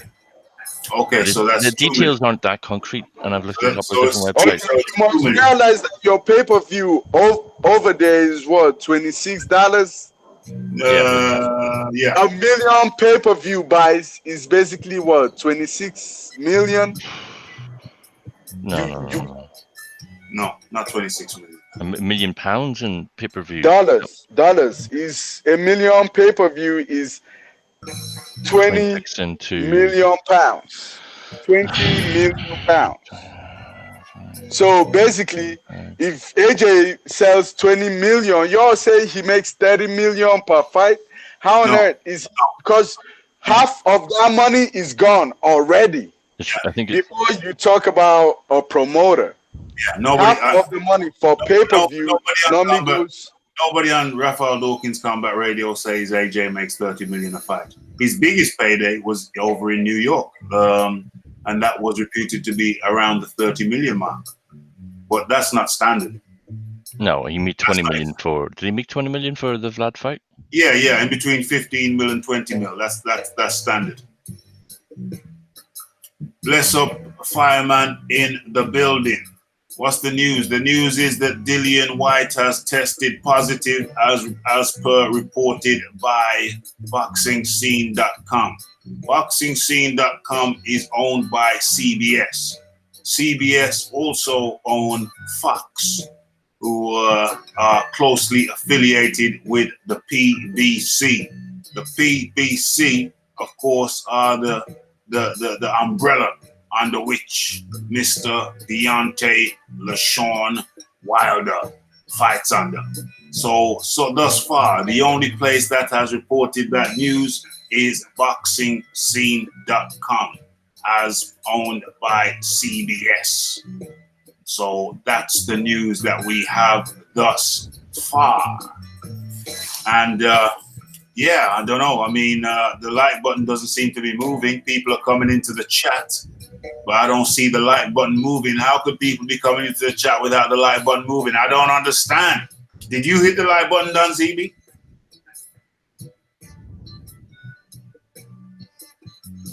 Don ZB. Did you hit the like button, Don ZB? Where is Don ZB? I hit it twice, but from two counts. Sorry, Don ZB. What I just did, man. Okay, I appreciate that. So I appreciate that. So guys, come. When was the last time the moderators reminded the guys to hit the like button? Let me just have a scroll. Let me just have a scroll. Okay, John Dealey, take care, my friend. Take care. When was the last time the moderators asked the people to hit the like button? I'm scrolling back. Can't see nada. Can't see nada. I'm still scrolling.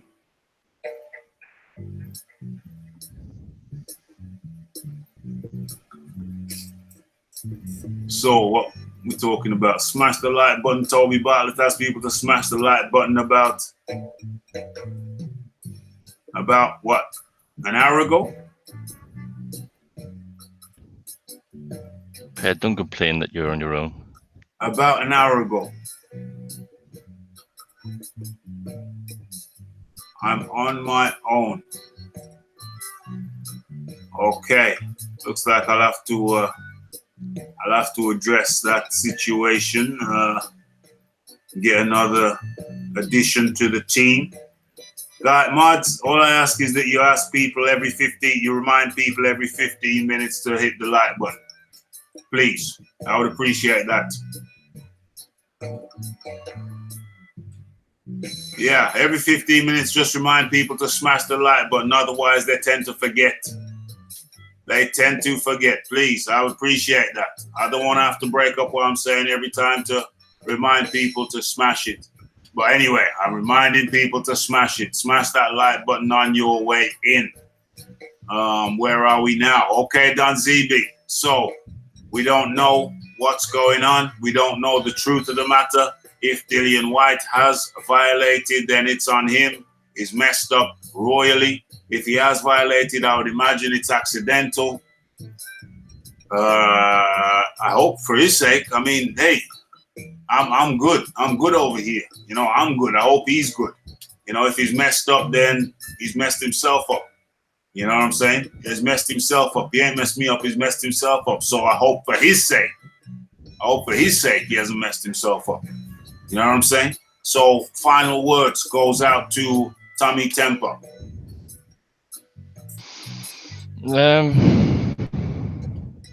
Remember, we've covered multiple subjects tonight. What time did we start? We started at 9:15. Was it 9:15 when I got in?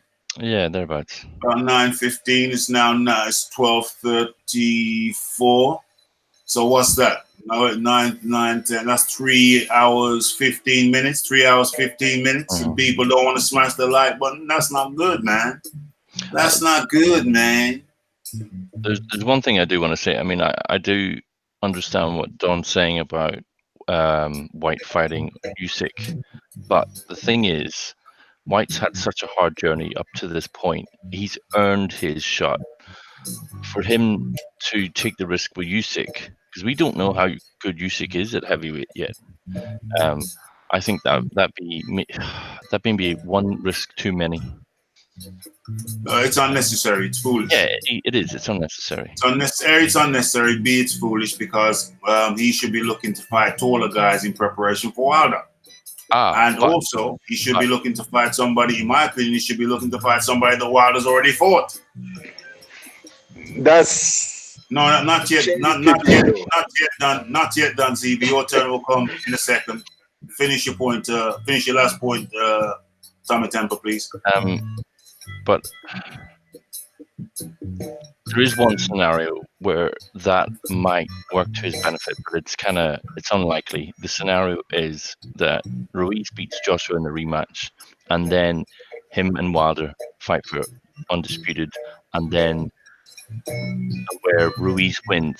Now, if he was to fight Usyk first, as Don ZB says, he would be mandatory for 2 of those belts, and he would have had practice fighting someone short. Well, they're probably about the same size, him and Usyk, aren't they? Yeah. Yeah, but to me, that's better fighting someone like that in preparation for someone slightly smaller than maybe fighting who in preparation for who. Well, let's say all that happens and White's going down the route where he's fighting taller fighters. Yeah. He's preparing for Wilder, but what if Wilder gets beaten? If Wilder gets beaten, then he gets beaten by Tyson Fury, who's taller than Wilder. Oh yeah, that's the other thing I didn't consider. But has that fight been signed?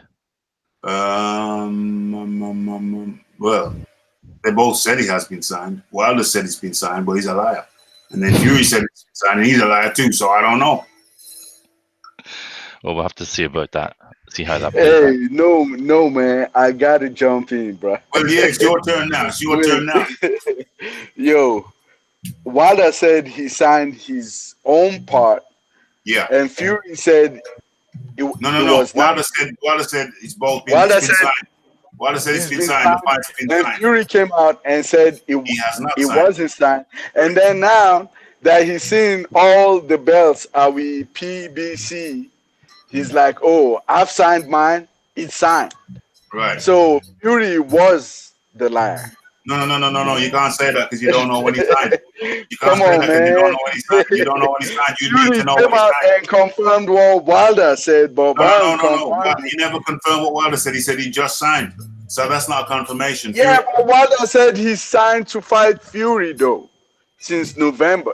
No, right? Wilder said that the both parties had signed. Wilder said both parties had signed. Then Fury came out. He didn't say both parties had signed. He said the Fury fight is on. Yeah, well, how could it be on with just one fight, with one signature?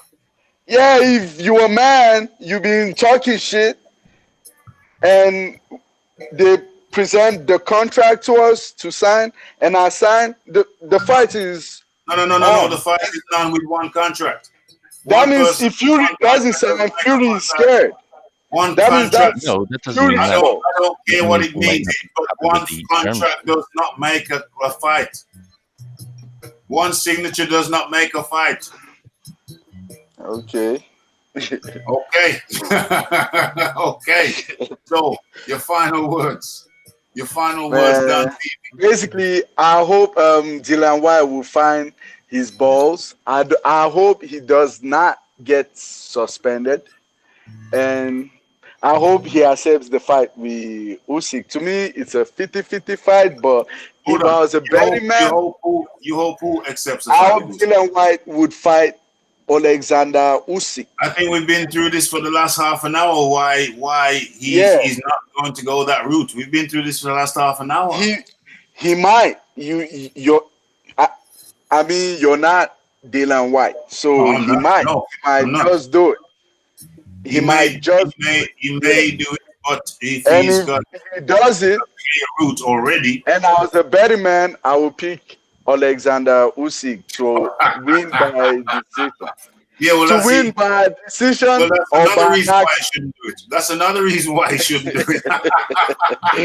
You're asking him to do. You're basically saying do something stupid. You're basically telling him to do something. You're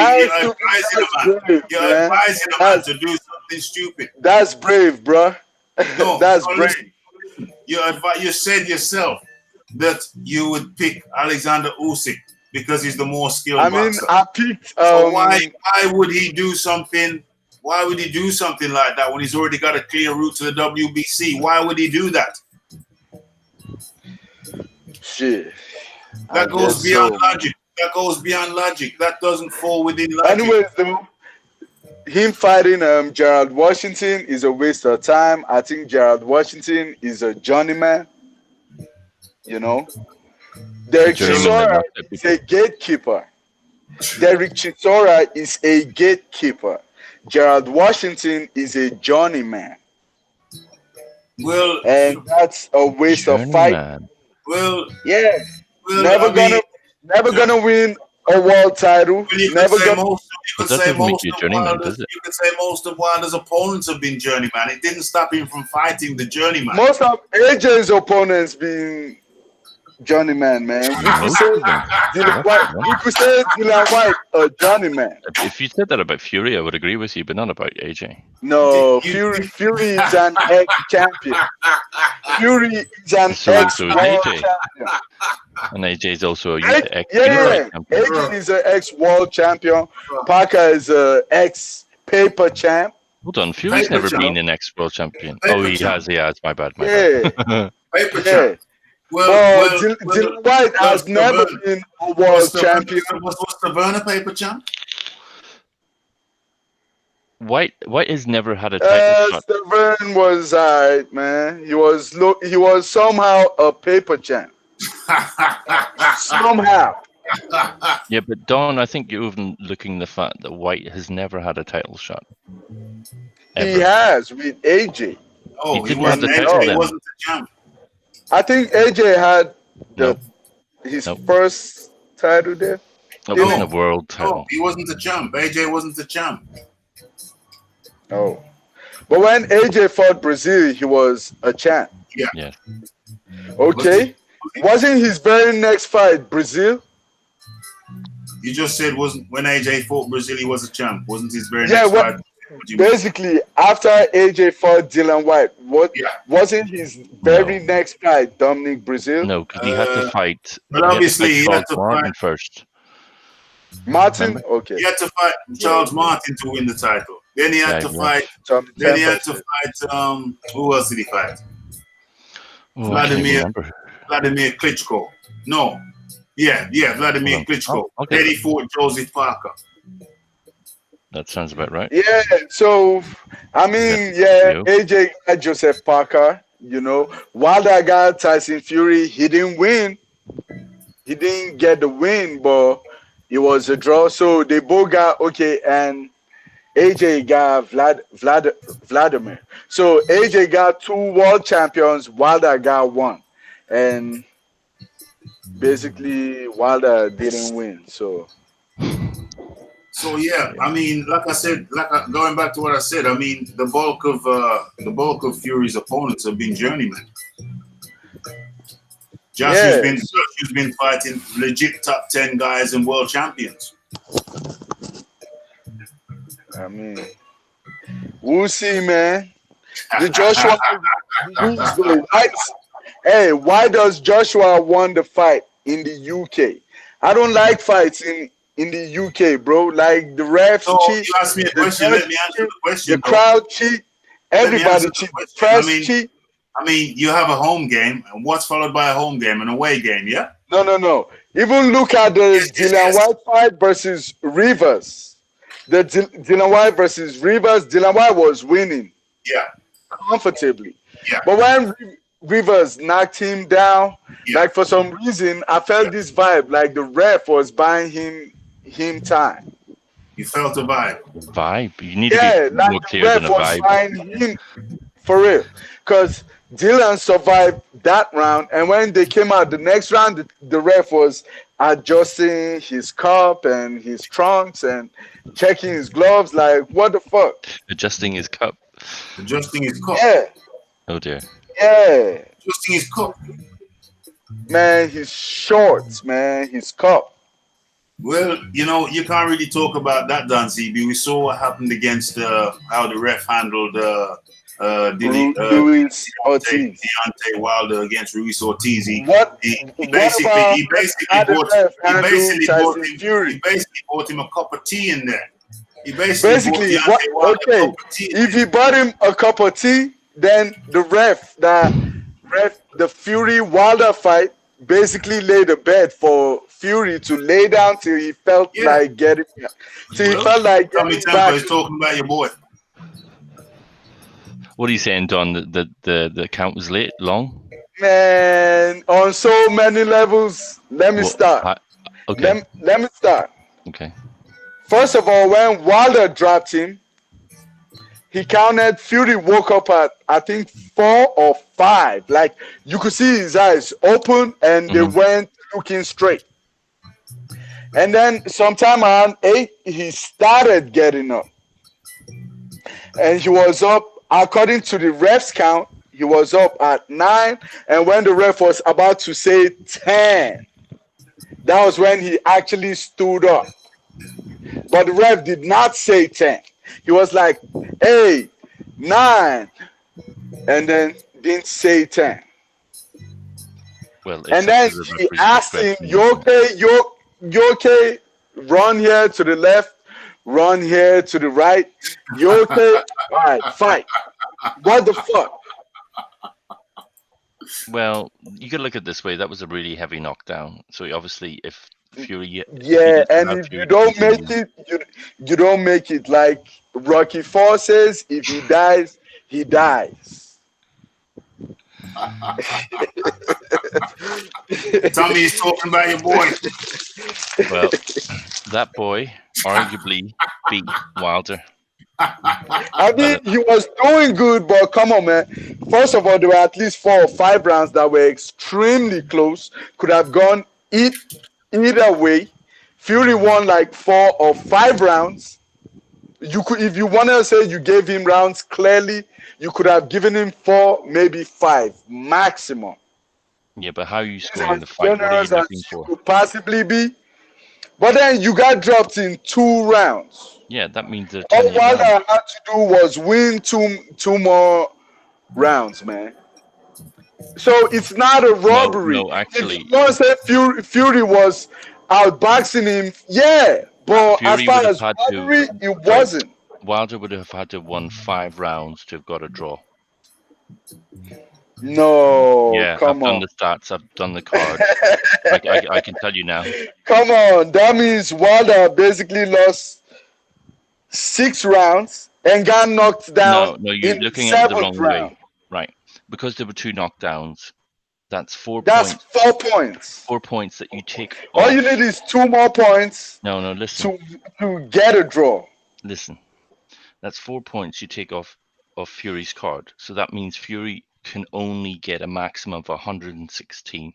Yeah? Yeah.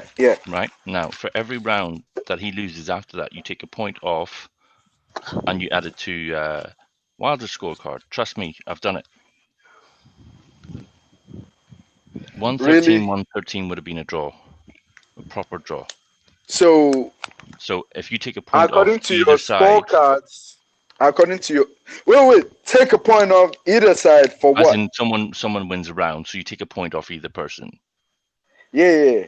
Yeah, you understand from that point. Trust me, that's where the numbers okay, lie. So we know that round 9 and round 12 were 10-8 rounds, right? Correct. Okay, so that's 4 points. So all Wilder needed was 2 rounds out of 10 rounds, right? 2 rounds. Yeah. Yeah. If you already had 4 points, all he needed to come out with was 2 rounds out of 10 rounds. That would have been 112 to 114 Fury. Wait. Besides the rounds, Wilder knocked Fury down. Yes, 2 more rounds. What round did Wilder win? Did Wilder win any round? Of course he did. I gave him 3 rounds. Right. So 3 rounds besides the knockdown rounds? Including the knockdown rounds. Okay. I gave him 1 more round. So he should have lost by 1 point. No. What I'm saying, no, listen. If you gave him 3 rounds, including the 2 knockdowns, then he should have lost by 1 point. How many points is that? 3 rounds, including 2 knockdowns. How many points is 3 rounds, including 2 knockdowns. That Yes. means 9. That means 9 rounds for No. sure. Think about it this Yeah, way. For that's every, 9 rounds. That's it's 5 points. 81. It's 5 No, points. no. Hold on, man. That's 9 rounds plus 9. No, you're doing it the wrong way. 10 Trust me, rounds. this way's quicker. If you just, if I knock someone, if a boxer knocks someone down, that means he's up by 2 points. And for him to be up by 2 points, you have to take the Yes. 2 points off the other guy. Yeah? No, if you Yes. knock your opponent down, that's automatically a 10-8 round. Yes. And what you do is you take those 2 points off the opponent's scorecard. Yes, so the opponent gets an 8, not a 9, not a 10. Yes, but what I'm saying is the amount of points that the difference is 5 points. So if I say to you that I scored that fight 9 rounds to 3, well then you have to include the 2 additional points that he got for Okay, the knockdowns, and let's that is a let's 5-point do. difference. So that means that Fury's Okay, scorecard was 115 to 111. so basically you scored that fight 115 to 111. 111. Yeah. First of all, your math is wrong. Oh, I'll take a bet Your on math, that. yeah, You want to take? your You math want a little wager on is that? wrong. Yeah. Yeah. Raf, could you jump in? I think Raf's going to make a Raf. cup of tea. Okay, Raf left. Yeah, Okay, I'm here. okay. Tommy Temper said he gave Wilder 3 rounds in the Fury fight, meaning Wilder had 2 10-8 rounds and 1 10-9 rounds. Now tell me, how many points would Fury win by? Okay, what's the math that I'm doing? I'm He taking. says his scorecards. He says his scorecards was 115, 111. Mm-hmm. For Okay. Fury, that's 4 points. Okay, so No, But five he says he gave points. Wilder hold 3 on. rounds. Hold on. He said he gave Wilder 3 rounds. Let me tell you how I do the math. Each fighter is 12 rounds, yeah? It's 12 round fight, yeah? It's 12 round fight, yeah? Mhm. And the fight went all 12 rounds, yeah? Mhm. So each fighter has a potential of making 120 points, yeah? So, okay, that's my starting point, 120 points. Now, how much? Okay, so I've got the Wilder column and I've got the Fury column. Okay, so how much points am I taking away from Wilder?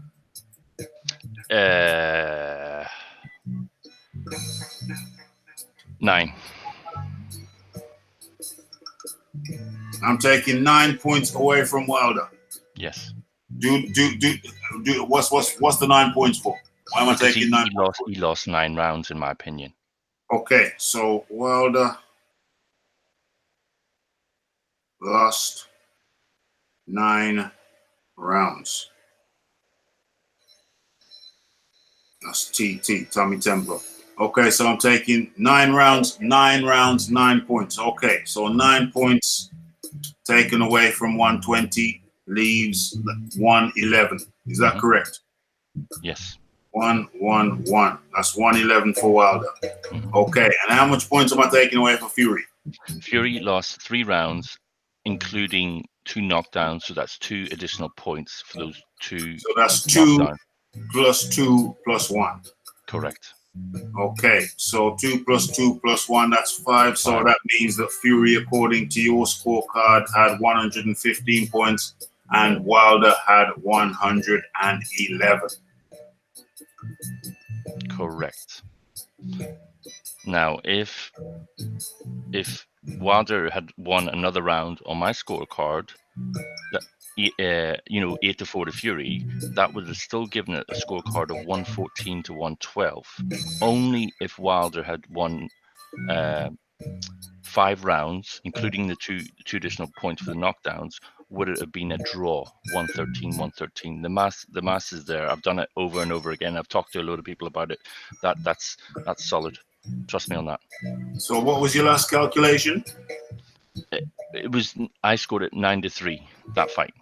Okay, so that would be 111 to 115. If Wilder only won the 2 knockdown rounds plus an additional round, that would be 111 to 115. Raf. Yeah. So his calculation is even if Wilder scored one more round, Yeah. making it 4 rounds in total, Yeah. and 2 knockdowns, it Yeah. shouldn't have been a draw.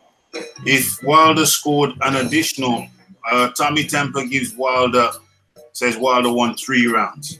If you give him an additional, that's 100, that's 111.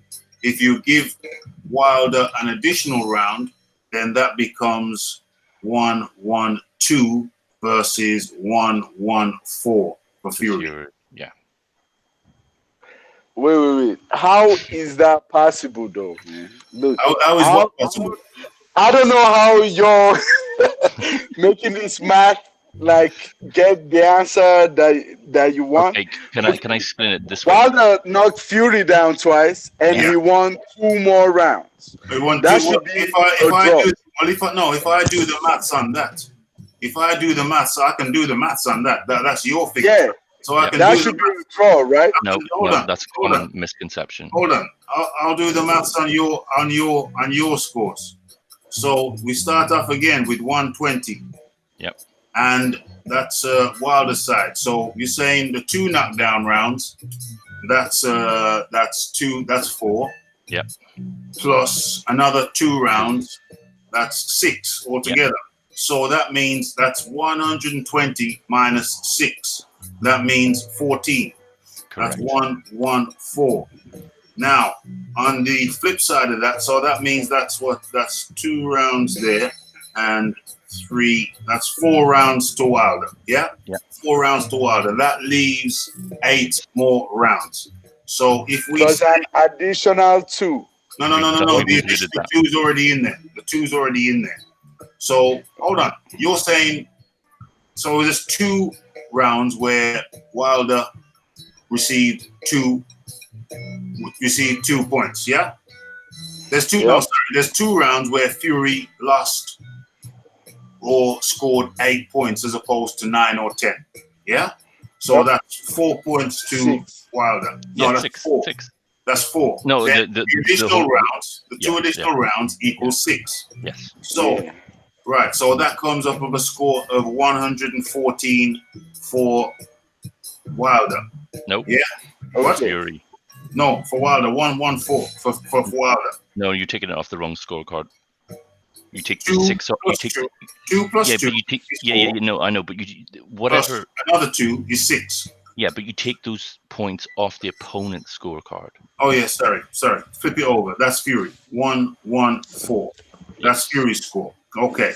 So then now on the Wilder side, he's won. That means he's won 8 rounds. No. He hasn't won 8 rounds. He's lost. He's won 4 rounds. 4 rounds. Against 6 points. Right. So he's got. Yes, that's right. He's got 6 points for 4 rounds. He's got 6 points for 4 rounds. But those 6 points you take off Fury. Yeah, I've already taken off that. Yeah, Fury. so that's 114. Yeah. That's 114 for Fury.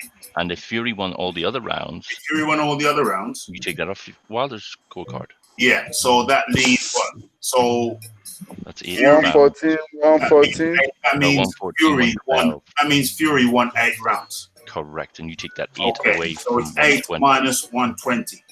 So that is 112 for Wilder. Yes.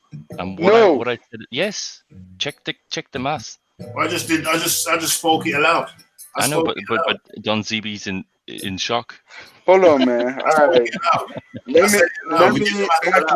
Let me act like Raph right now. So Wilder won 4 rounds. That's 40 points. That's it's no. And then he got 9 in 8 rounds. So 9 multiplied by 8. What's he doing?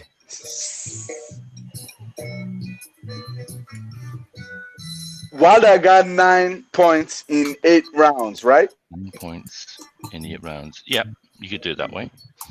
Okay. That's 72. And then he had 2 rounds where he had 10 in. Correct. Right? Okay.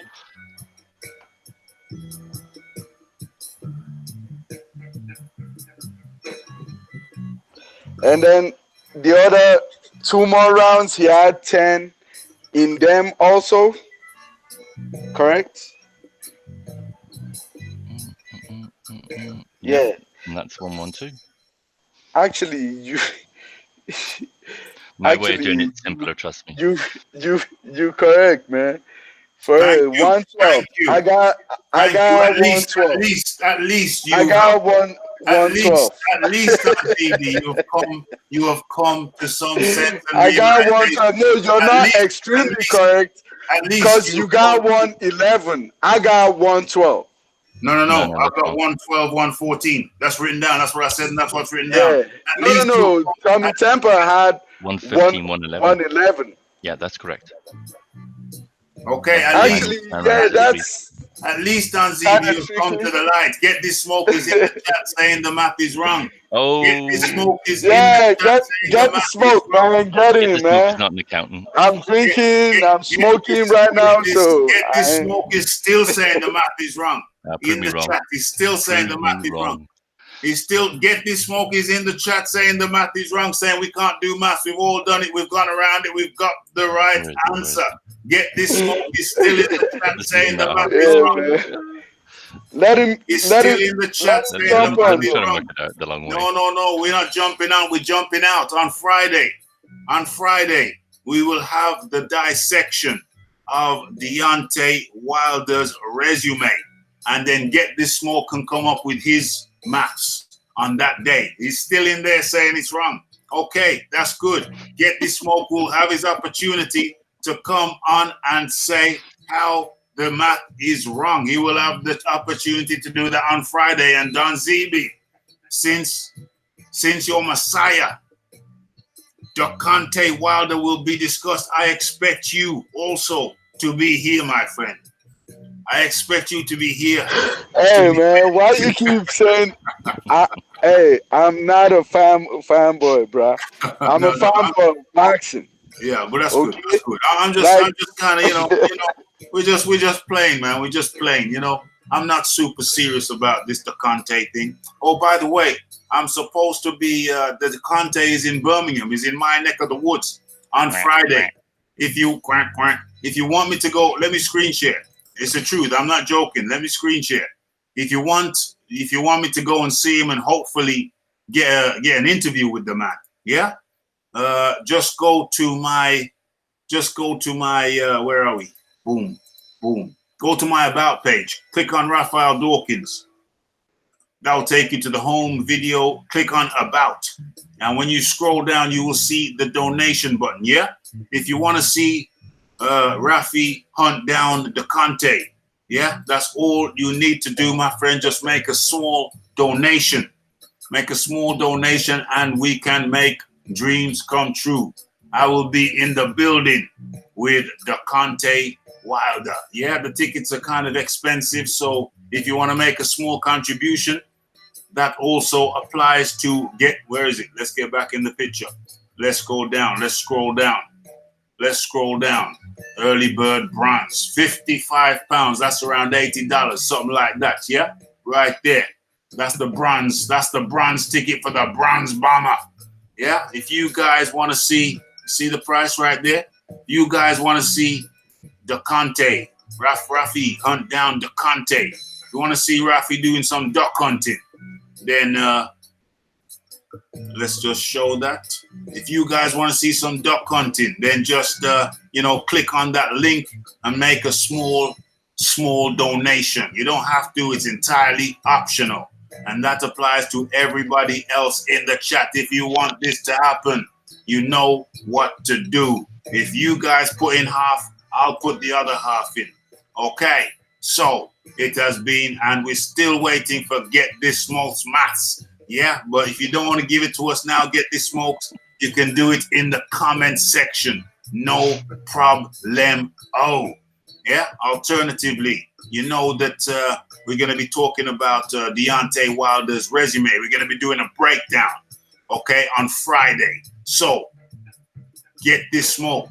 You know where you need to be on Friday. You need to defend your boy. We need to chop it up. You can come with your maths pad, with your calculator, with your abacus, count your fingers, your toes, everything, my friend, everything. Okay. And this has been Raphael Dawkins Combat Radio.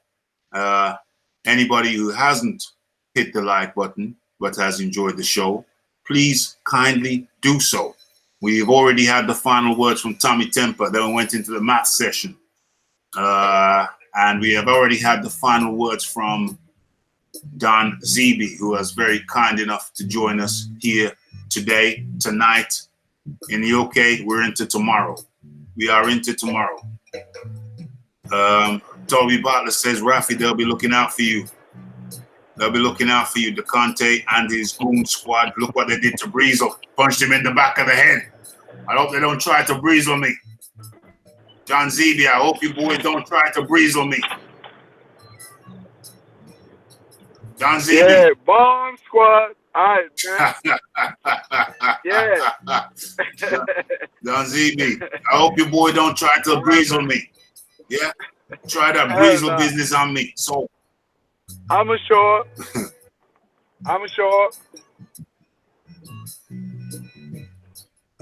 You sure what? Show up. Oh, you're gonna show up? Okay, good. All right. I appreciate that. And Get This Smoke is still doing his maths. He's gone quiet all of a sudden. All right, man. The battery in his calculator's burnt out. Okay, Don Zeeby, thanks for joining us, my friend. Have a blessed day. Take care, Don Zeeby. All right, nice talking to you. Okay, he's gone. Okay, so is there anything you want to add, Tommy Temper? Oh, Tommy Temper's gone too. Oh no, he's still there. Is there anything you want to add, Tommy Temper? No. It's been good. Just want to recap and say, I hope this is just a rumor about Dylan White, and I hope it's not true. Yeah, I hope it's just a rumor. Get This Smoke has come back after 5 minutes with some data. What does he say? 8 rounds. He's still wrong. 8 rounds is 16. No, it's not. 4 rounds is 14 minus 2 equals 6. Get This Smoke. I'm gonna let you recalibrate your calculator and come back and talk that shizzle on Friday. You are wrong. You suck at this. Get This Smoke. Okay, but we still like you anyway. Even though your maths ain't too good. That's not your strong point, my friend. I already done gave you the numbers. Yeah, done gave you the numbers. Okay, so it's been Raphael Dawkins Combat Radio. It has been the Philosopher's Hour, which has lasted more like 3.5 hours. Oh dear. Okay, so no, I'm not Get This Smoke. Is in fighting talk, fighting mood. It's the Philosopher Hour. Just show up on Friday. Get This Smoke. We're breaking down your boys. We're breaking down your boys' thing. He's almost tempting me. He's almost baiting me to come back. He's saying 8 rounds is 16. 8 rounds of what though? 8 rounds for who? Okay, he's lured me in. He's lured me in. Right, 120. 120 minus 8. 120 minus 8 is 12, my friend. 112. 120 minus 8 is 112. Okay, that's 112. 112. And 120 minus 4 for Deontay Wilder plus 1, that's 3 rounds. 2 of those rounds are minus 2, and the other one is minus 1. So that's 5. 120 minus 5 is 115, my friend.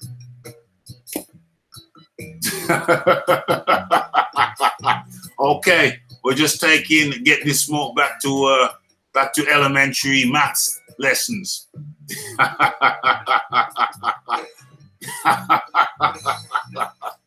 Okay, so it's Raphael Dawkins, Combat Radio. It's the Philosopher's Hour, episode 2, Life, Health, Mindset, Obesity, the Dillian White diet plan, which I didn't get to finish. I didn't get to finish. Subscriller said the maths adds up to 114, 112. Yeah, well, okay. So, it has been a pleasure. It has been a long night. Eddie has tweeted the news, says Subscriller. Oh, my. That ain't good. That ain't good. Okay, so, it's Raphael Dawkins, Combat Radio. It's the Philosopher's Hour, episode 2. It's the Subscriller. It's the Tommy Temper. It's the Scott. White has been busted for PEDs. Yes, Scott 20. Scott 70. White has been busted for PEDs. It's only been reported in one place so far, and that has been BoxingScene.com. BoxingScene.com is owned by CBS, who also own Fox, who work in close association with the PBC, the umbrella under which Deontay LaShawn Wilder sits. Okay, so it's Raphael Dawkins, it's the Combat Radio, it's the Toby Bartlett, it's the Subscriller, it's the Scott 70, it's the Get This Smoke in Maths class. We're gonna have to do some more work on it. It's the Toby Bartlett, it's the Take Ames, it's the Rocket Reggie, and it's the Aaron Mason. Damn, I ain't seen Aaron Mason in a while.